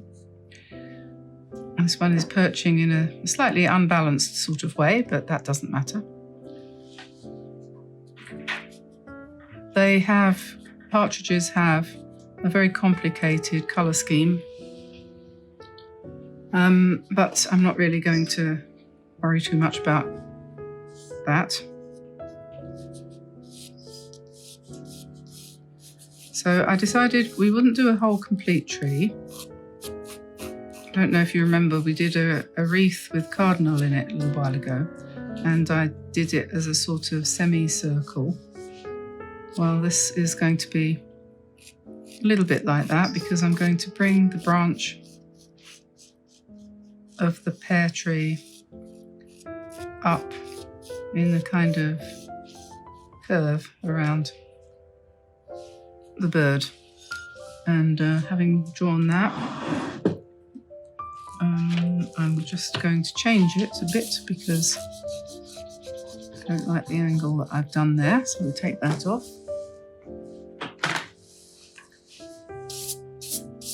And we want to bring it, what I have here is the problem, because I've made a problem for myself because I can't see where the end of my paper is, because it's the same colour as my background. So I'll just put that there so I can see it.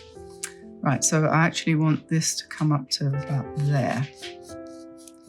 And that gives us a much better curve.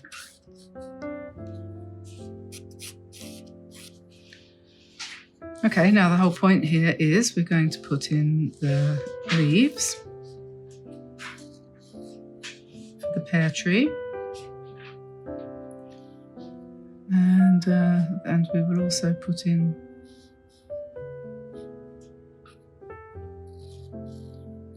some pears.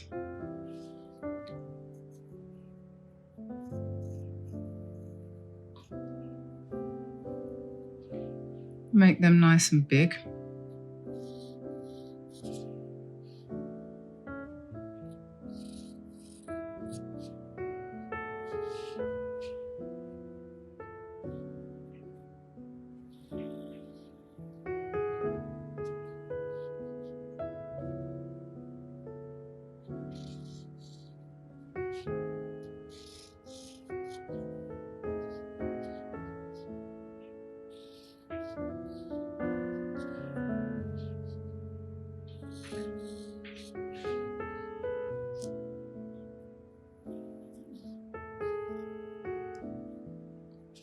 So I'm going to concentrate a little bit on the drawing of the shape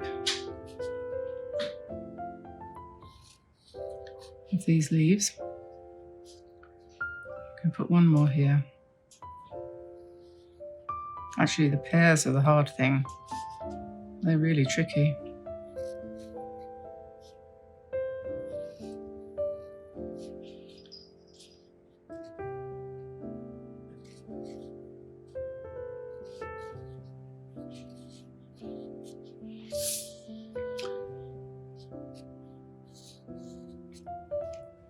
Okay, I'm just going to leave a break there while I finish off that bottom branch.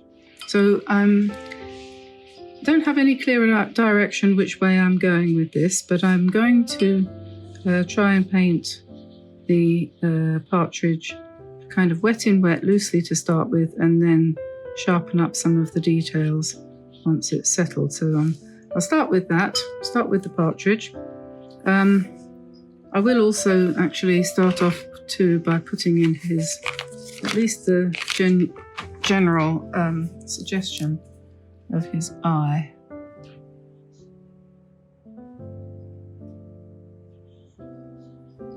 Sometimes it's a good idea to try and get the personality in.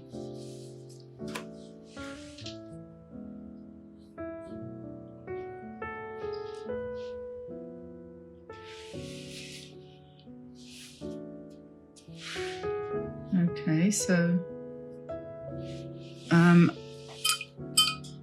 I think I had the note here. It's brown on the forehead, so we'll use, oh, not on the forehead, on the top crown of the head. So we'll use burnt sienna with a bit of black to make it darker brown. And so I'll put that in on the top line there.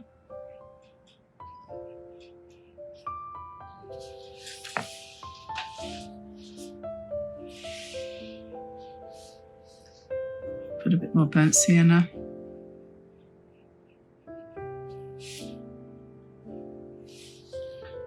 And then down the back here, Oh, I should mention I'm painting on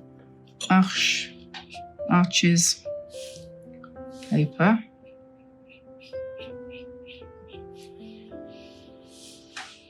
And then, okay, so the tail I think is quite, there's a lot of different kinds of partridges actually.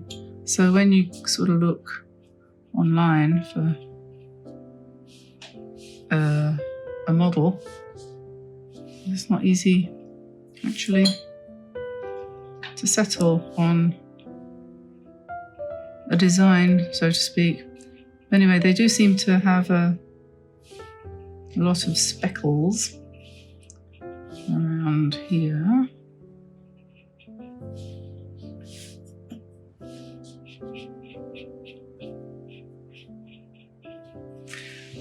Anyway, we just want it to look nice, don't we?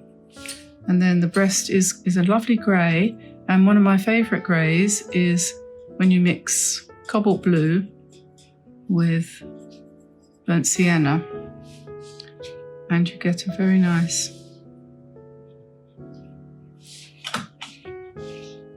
blue. So we'll leave that to dry, I think.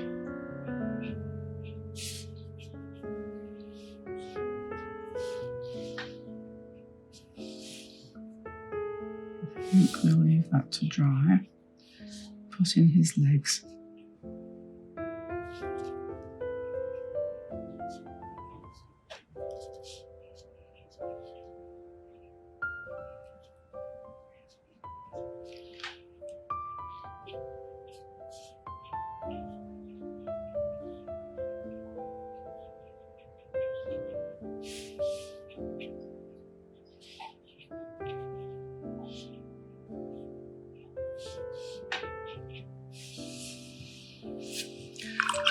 Okay, and so now I think we'll do the pears, and I'm going to do them yellow. We'll just drop in plenty of yellow, and then we're going to want a little bit of shadow on one side, so we'll just use burnt sienna for that.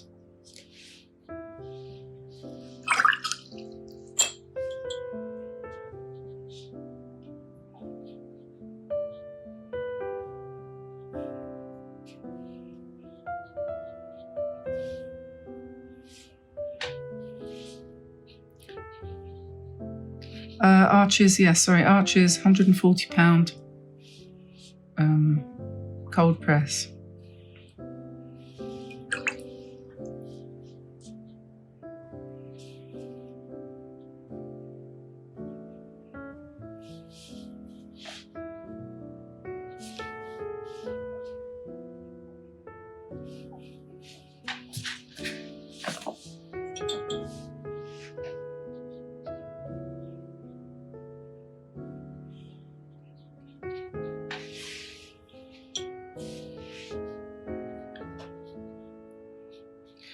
There are lots of different designs for this kind of painting with this partridge in a pear tree motif. Some people, well, the colour of the pears, of course, varies a lot. But so I was kind of tossing up between colours. You could use green, but that doesn't contrast with the leaves, although it would make quite a nice monochrome type of painting, probably. You could use red. Some people use red, and I know you can get red pears, but I'm not sure. I don't know if they're not normal. I don't know if I've seen one. Maybe I have. Maybe you get red pears in America, Canada. I'm not sure we get them here in France. I don't really know for sure. Now we've got the leaves to consider, and we want a nice variety of different greens. So we can achieve that using one green as a background, sort of base, and then you can add other colours to it to give you slightly different shades of green. So it doesn't really matter where you start. And the way I kind of tend to do it is I'll paint the leaf shape like that, and then pick up one of the other colours and just drop a little bit in.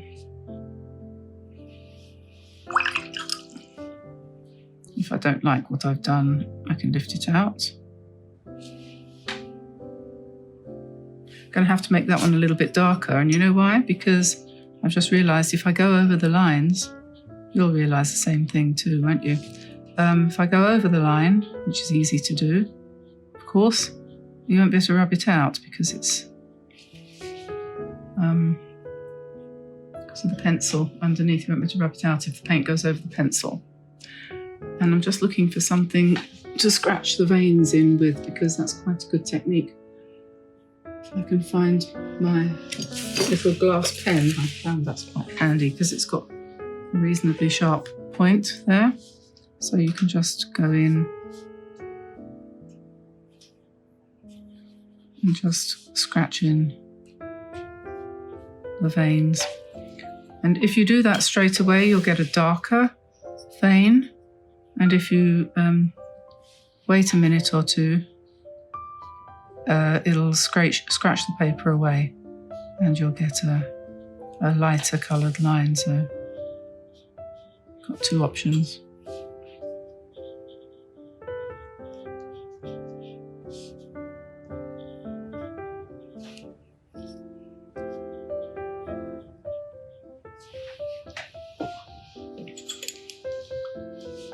You could do the leaves a lot bigger if you wanted to.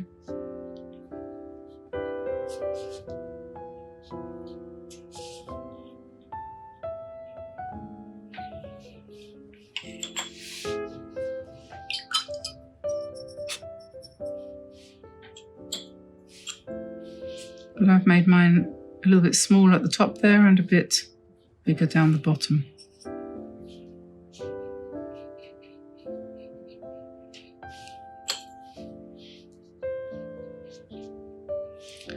And on this painting, this particular one, I've kept the leaves a little bit sparse, so there's not that many on them, but you could, or not that many of them, but you could obviously do whatever you want.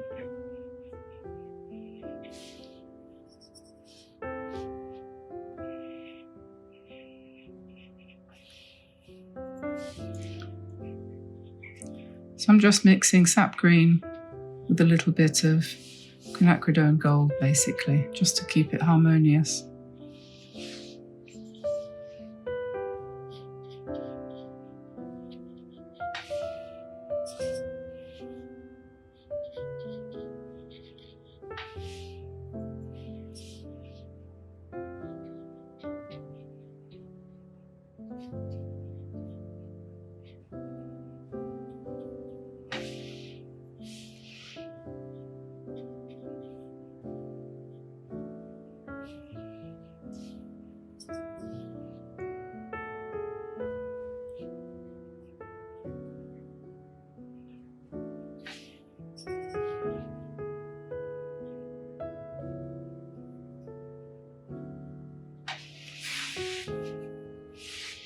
Okay, I really don't know how this is going to turn out. So now I'm going to wet the branch. Just put some some water in there. Oh, what am I thinking? I haven't put any of the veins in down here, have I?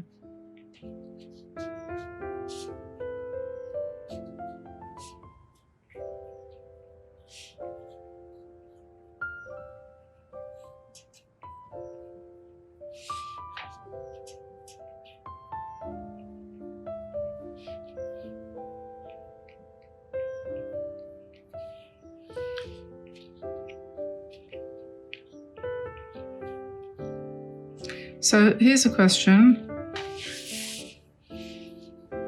that those of you who are North American or had celebrate Thanksgiving, which I expect is pretty much everybody in North America. If you have turkey for dinner on your celebration meal for Thanksgiving, what do you have for Christmas? Because in England we have turkey. I don't, because I'm now vegetarian, so I have a thrilling nut roast, actually, which is quite thrilling because we don't have them throughout the year. But I made one last year that was really quite good. But anyway, that's neither here nor there. I was just wondering, we used to, usually, and it's traditional, to have turkey at Christmas. I can't help feeling that if you have it at Thanksgiving, you might not necessarily want it again a month later. Anyway, so I'm dropping a mixture of burnt sienna and cobalt blue in for the branch, the colour of the branch, which gives me that nice grey.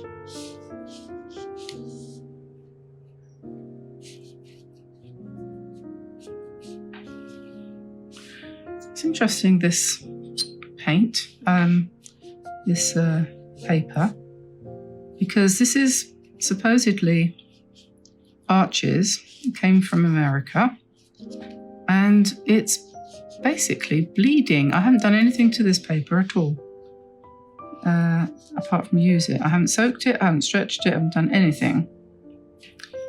But it's not behaving correctly. It's bleeding, so it's making fuzzy lines. So you'll have to forgive me for that, because I don't understand really why that's going on.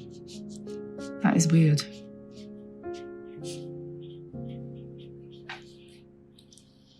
It's truly weird. Oh well, the other pages didn't seem to do that. Have you noticed there's no quality control anymore? Actually, I think I'm going to draw that down a little bit lower, I think. Am I?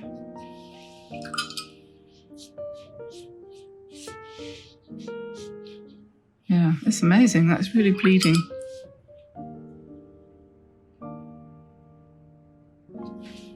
Yeah, no quality control. The number of things that are arriving home from the shops and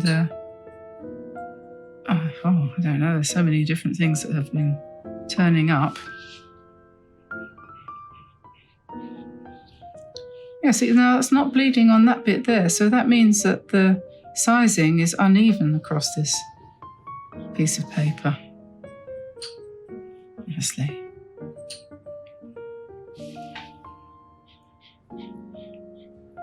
That's really not going. Now it is bleeding again.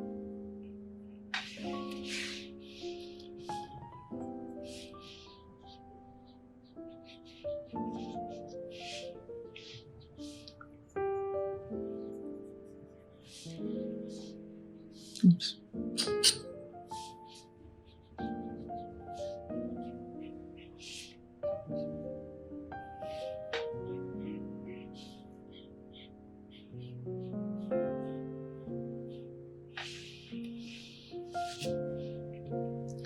Okay, so I'm going to have to stop that there for a second and let that dry. So I have added some more leaves, and I'm going to continue doing that. I've also added a little bit of white on the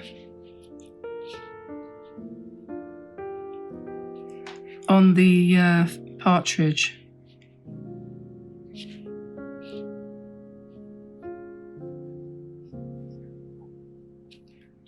And I'm going to carry on adding more leaves.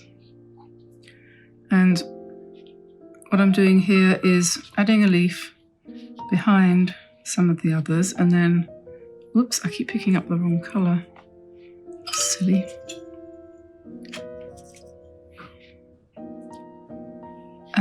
And then I'll come back in a minute and I'll show you what I mean. I'm not going anywhere, I don't mean that. I mean, I will come back to talk about that.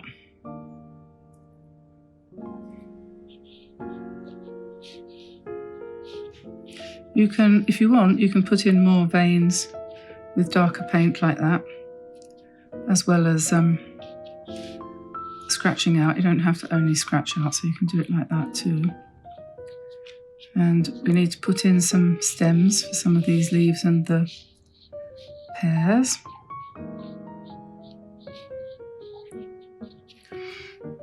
And what I quite like to do is to lift out some of the paint so we get an irregular mixture. Leave half of it light, half of it dark, or part of it light and part of it dark. And when that dries, it looks a bit more like shadow. So it gives it a little bit more 3 dimensions.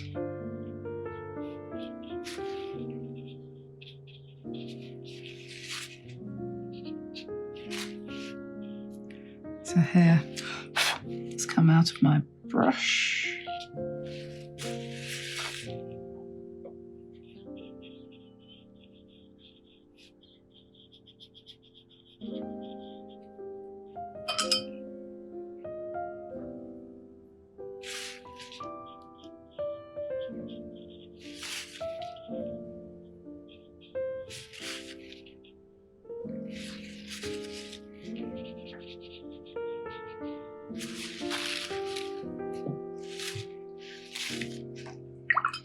And this carries on for a while.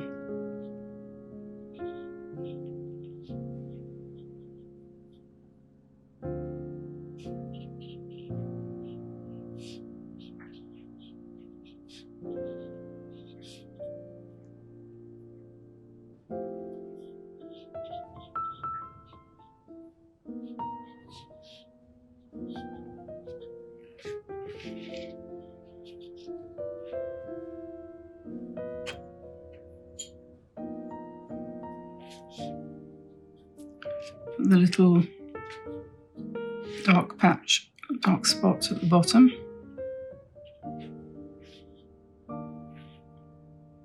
And you can do some of the stems can be in black too. I've rubbed out most of the pencil lines.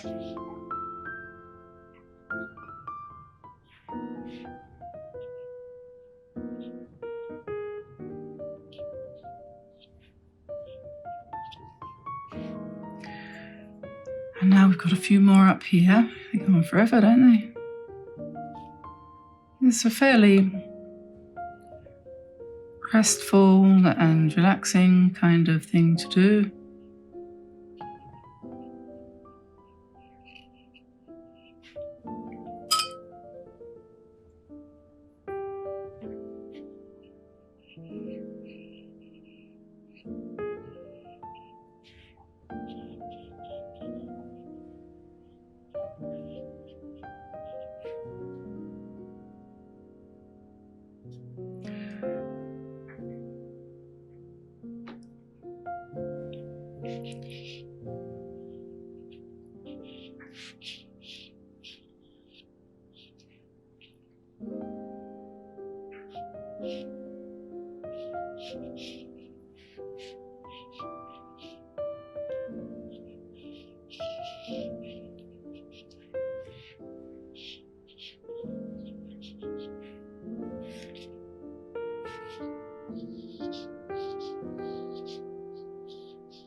Just thinking to see whether there's any more pears required. I don't think so. I've lightened up the bird a little bit with some white gouache, just to make it a little more subtle. And I'm now thinking, what else do I need to do? Rub out some of the lines. I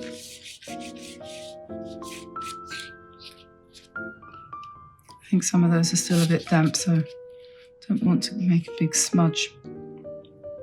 You could, at this point, if you wanted to, you could do pen and ink on here. You could definitely do that.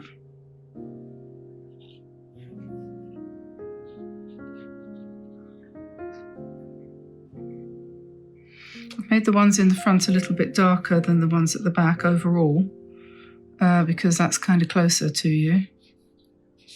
I don't have any idea whether or not the proportions are right, but if you look at drawings of partridges in pear trees, you'll see that they're not renowned for their lifelikeness. So I am beginning to think probably the only thing left to do might be, and that wants to be blue, to just put a little bit more shadow. Not that blue.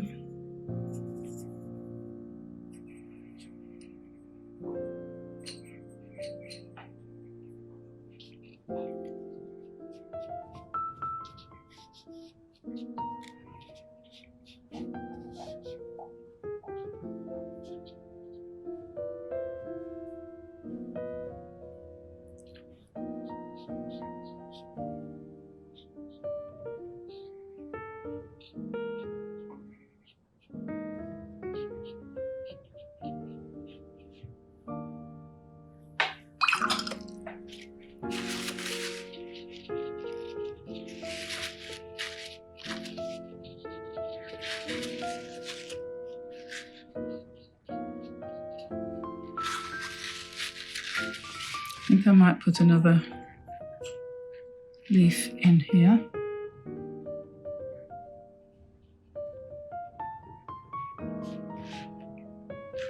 And so, yes, I think what I need to do is just fill in some of these gaps.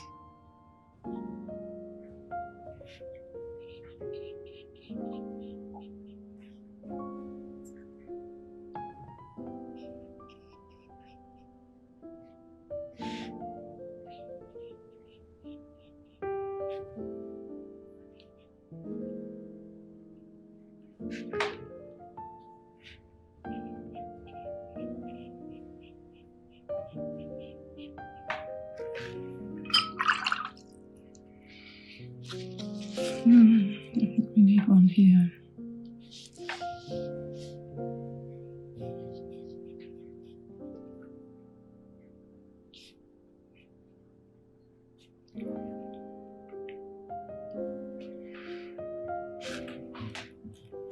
Okay, so I think I'm going to call that a day. You could put some spatter on it if you wanted to. You probably will want to play around with it if you do this painting a bit, I expect, because you'll see things that you don't like, or which you think are too dark or too light.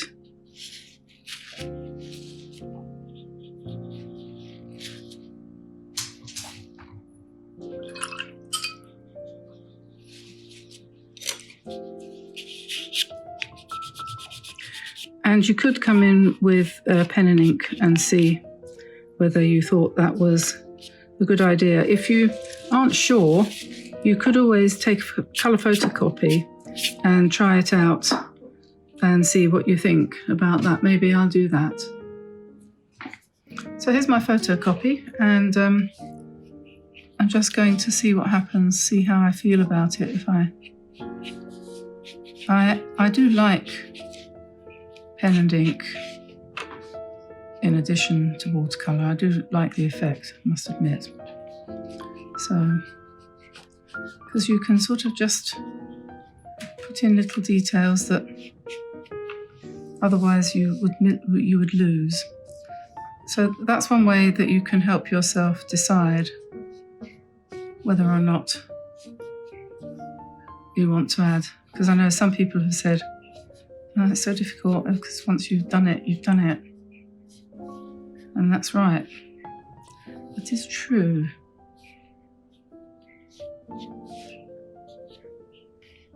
As another thing too that you can do if you want, you can do some alterations on a photocopy, or you can scan it and print it out and see whether you like it before you go ahead and, for example, you could have done that partway through, so not just gone ahead and put the extra pears and leaves on. You could have made a photocopy first. And also with pen and ink, you can just do a few bits if you want. You don't have to do all of it. But as I'm doing this, I'm thinking, no, I don't need to do that. So we're going to go back to the painting, and I'm going to call it a day and say that that's done. Today I am going to paint some angels, and I want to share this with you. This is a prototype. Don't know how these ones are going to turn out, but little story just to get started. When I was 19, half a century ago, I went to Harrods in London, and I bought my very first Christmas decorations for my very first Christmas tree that year. My mother had just died and I needed to do Christmas by myself. So I bought these 3 little angels. I went to Harrods. I don't know, any English people out there my age will know that when Christmas rolled around, we all used to go trotting off up to London. If you lived in the south of England, anyway, you did. And you would go and visit all the big department stores on Oxford Street. And you'd also, if you could bring yourself to do it, you would go to Harrods as well as Selfridges and all the others, and Harvey Nichols and all the others. There were loads of them, and it was such fun, and we did it at Christmas. So anyway, I brought these home and they've stayed with me ever since. So they're now 50 years old, and I thought it would be a good year to commemorate this by painting their portraits, and could use this as a gift tag, or as a Christmas card idea, or as Posey suggested, paint some of these ideas and actually hang them on the tree. So that's what I'm planning to do. I'm going to put them on my little Christmas tree in the studio, and you'll probably see a photo of that later if you're interested. So I'm just going to pop them there for the minute and get rid of this Christmas foliage. Foliage, as somebody said the other day. So I'm using, what am I using? I'm using the Paul Rubens set today because I haven't used it for a while. And I've got a piece of heavy, this must be 300 pound, not 140 pound. This must be, can you see the thickness thereof? It's a nice piece of card. I have no idea where it came from, but it's watercolor card. So I think that would be quite nice. I've divided it into 3, and I've marked the top and bottom of the little angels there. This is a possible colour palette that I might use if I can. I might do them in different colours from the ones that they actually were originally in. These are very 1970s, aren't they? But anyway, we'll see what they feel like. But I was quite pleased with the way this one came out. That's not just, as I said, my prototype. So we'll put him to one side and we'll do some whimsical angels. Okay, now the best thing to do first of all, of course, is to draw them quickly. And these are easy to draw because they're made up of basically 2 shapes. So you can alter them a little bit to suit you as you go along. You can do the head a little bit bigger or smaller or whatever you feel. So just got a circle for the head. And then we have basically a cone. Yes, a cone without a point. And then we've got 2 little hands here joining to the shoulders like that. So little round peggy hands. And this one, okay, we'll put the wings in first. I'm just going to do a slightly shortened version of the wings like that. And then this one, they're all musicians.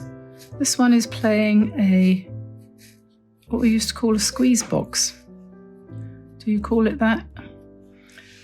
And then we want to put the eyes, the nose and the mouth. And it's going to have little cheeks as well. And of course, a halo. So that's number 1. Number 2. Number 2 is exactly the same. A round face and a little body. I don't know where these were made, how they came to pass, whether they came from China or something like that, I don't know. And this one's one hand lower than the other, lovely little detail. And then the wing, like that, halo, little face, cheeks. This one is playing probably a lute.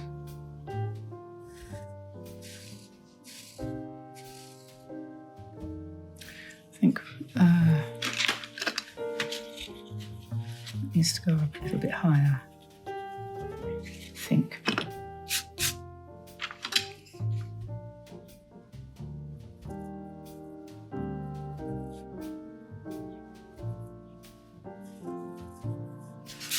Yeah. Oh, and they have little feet. Little bare feet. B-A-R-E. Number 3. It's very useful to have the height marked in. Number 3, so just another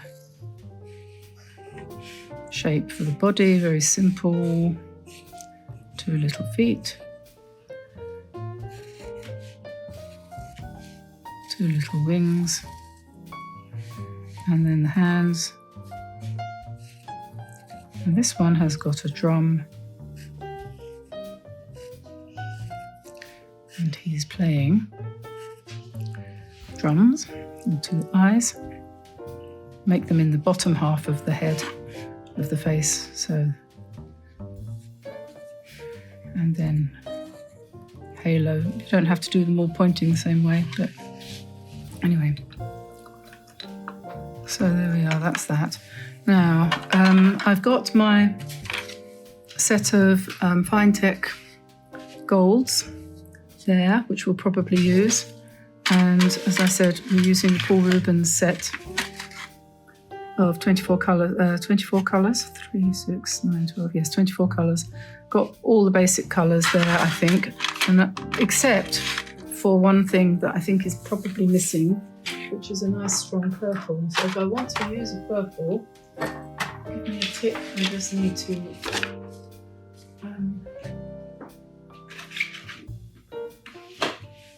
have a look. I think I might need to switch to what do you call it? The Kuretake set for the purple, if I'm going to have purple. Oh, is that green? That's blue. That's not the right one. What's this? I think this is it.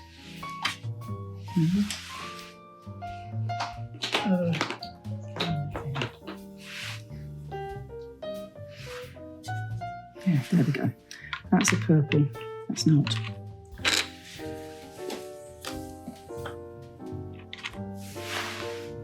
Yeah, that's a nice strong purple, so in case we decide we want it. This set has also got a nice skin colour paint, so if you can see that, they call it Naples yellow, but I'm not sure about that. So I'm going to do the faces first. I think I'm going to paint the whole circle, these little peg people. And when that's completely dry, we'll put the features on. You could paint the backs of these as well, and you could, when you've done them, you could cut them out quite close. You could, what do they call it, fussy cutting. You could do that. I won't do that today because this is supposed to be a fairly quick video. We'll see. So we paint the hands as well, and then we'll let them dry. And this is the kind of thing that you can obviously embellish as much as you want. You can do all sorts, and we might do that. I don't know what I'm going to do yet. So do the little feet.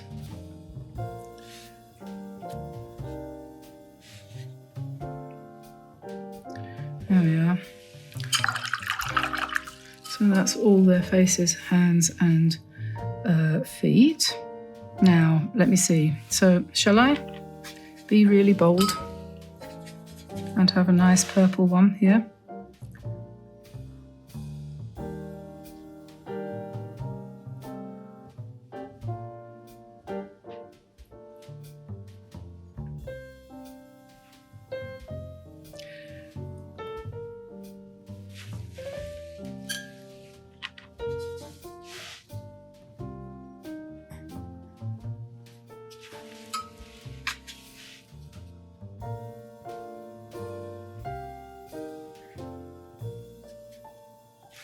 The post lady came to the door today to deliver a new set of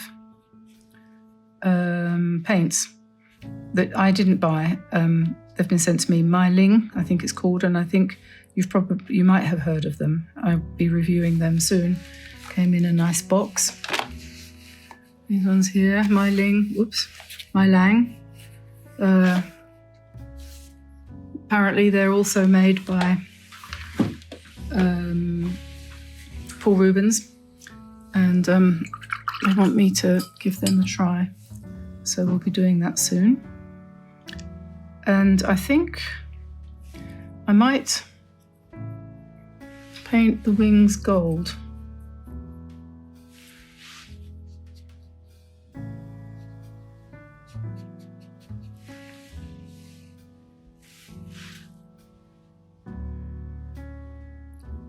They come around this time of year, the post people, and they ask you to give them a donation to their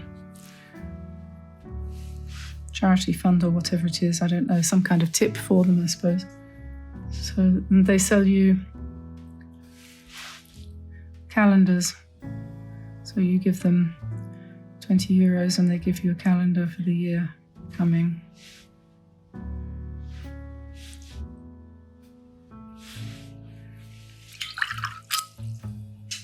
There we are, and let's have a red.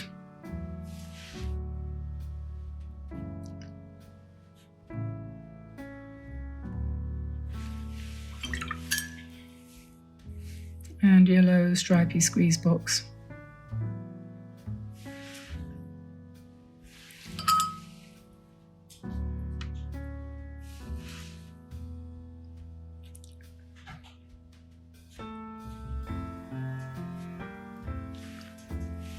It's loose. So I'm just going to dry that. Okay, so that's dry. So we're just going to find some a nice hair colour, something brownish, I suppose. Brownish, yellowish, orangish. Not red. That wouldn't be good. What's that? Brown. Let's just put some brown hair. All right, black.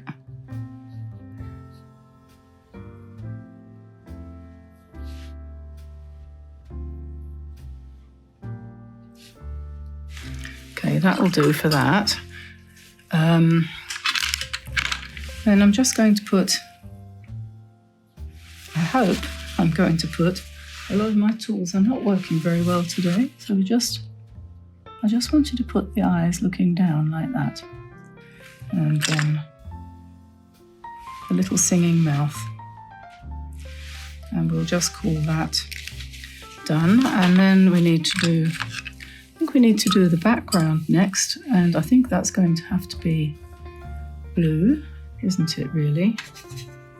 I probably need a bigger brush, but I probably also need a small one to do the first bit where I'm going round.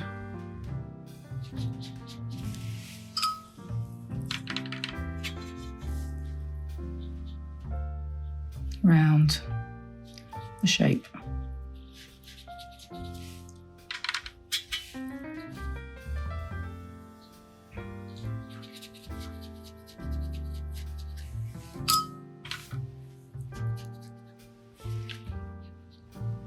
Oops.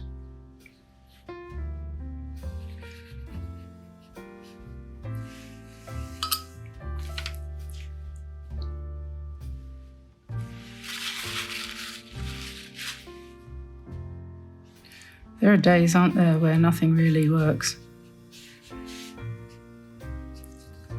Especially the days when you think it's going to be really easy and simple. Those are the days when somehow you're a bit distracted.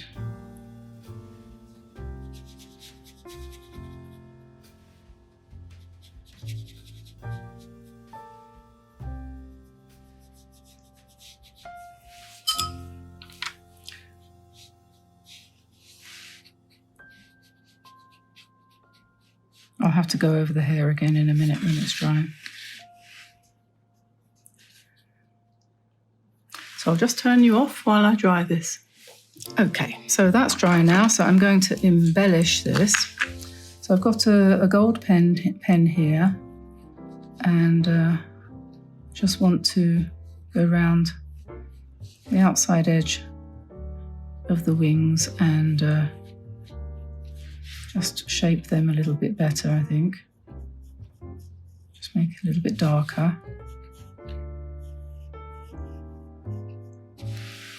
And I'm thinking also, we did a lot of gold embellishment on our birds, didn't we, when we did the Paint a Bird a Day thing, and that was really nice. So I'm going to try and do something similar here. So I'm going to outline his robe.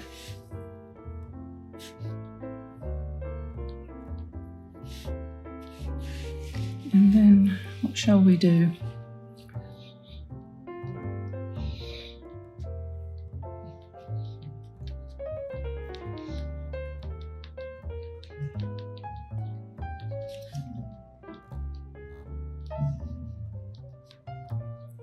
I want it to look like a rich fabric, you know, something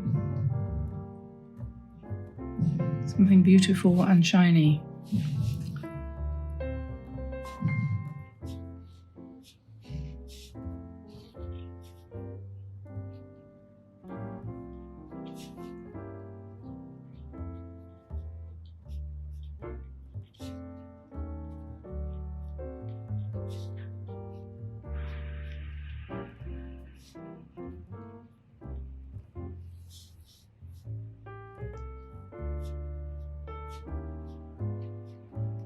I'm sure you'll be able to think of more interesting things to do than I can. And then I'm going to put some stars. We'll have a big star.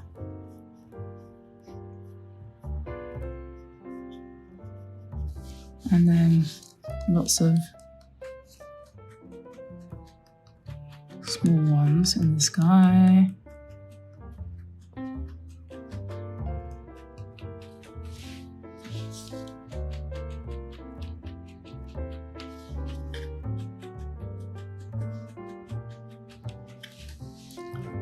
I don't know, did I mention about the paper that oh yeah, I did, I mentioned that, that's fine.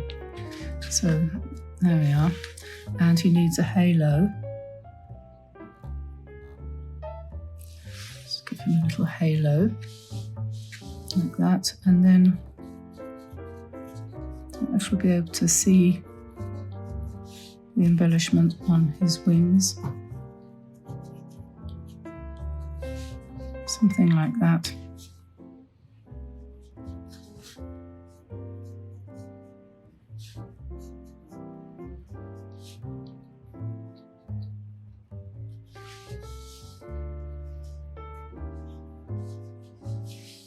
There we are.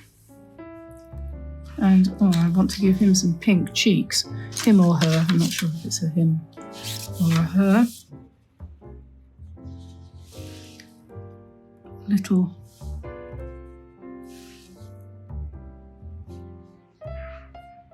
cheeks like that. There we are then.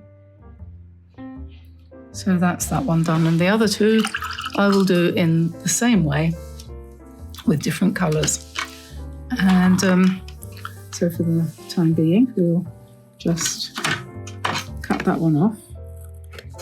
Very thick paper.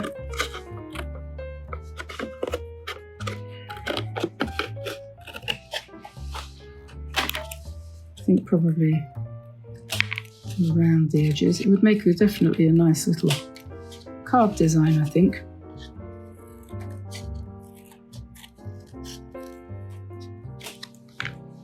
Maybe coming a bit closer there.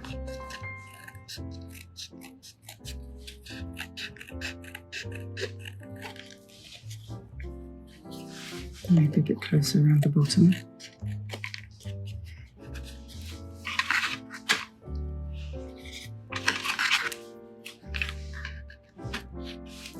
Okay, then we need a piece of ribbon.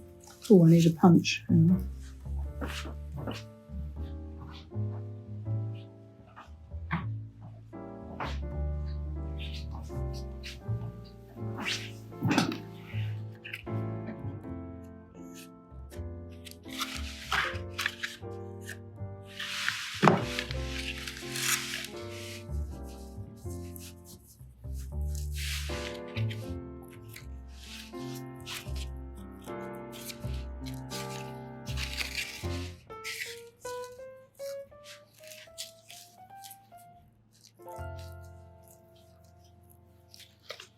So there we are.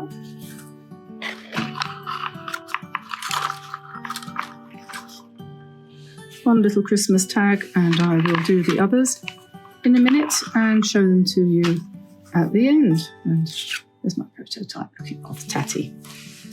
So, oops, I hope you enjoyed that. Rather impromptu and rather unsophisticated, unedited, completely everything today. You know, Christmas is coming, Goose is getting fat, and all of that. So I'll see you again soon, everybody. Bye for now. Bye-bye. It was the night before Christmas. I was closing down for business in my little prison shop, when the bell on the door jingled once more, and then time almost came to a stop. But somehow I knew, and maybe so did you, that everything would change from now on. Yes, from this Christmas on, this Christmas on, from this Christmas on,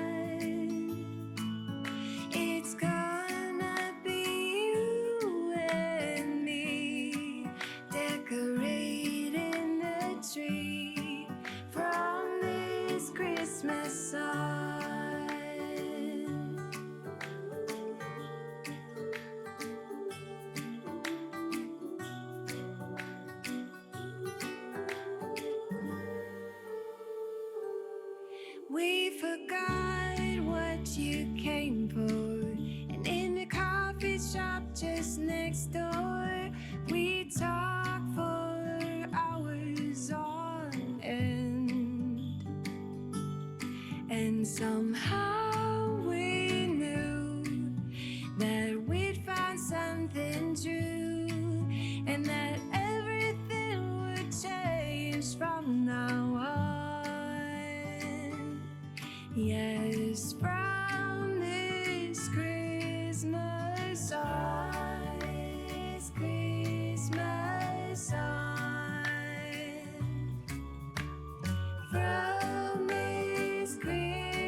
So there we are. There's the three little angels that were inspired by my half-century-old little wooden angels from Harrods. Hope you enjoyed that, and I certainly did. That was fun.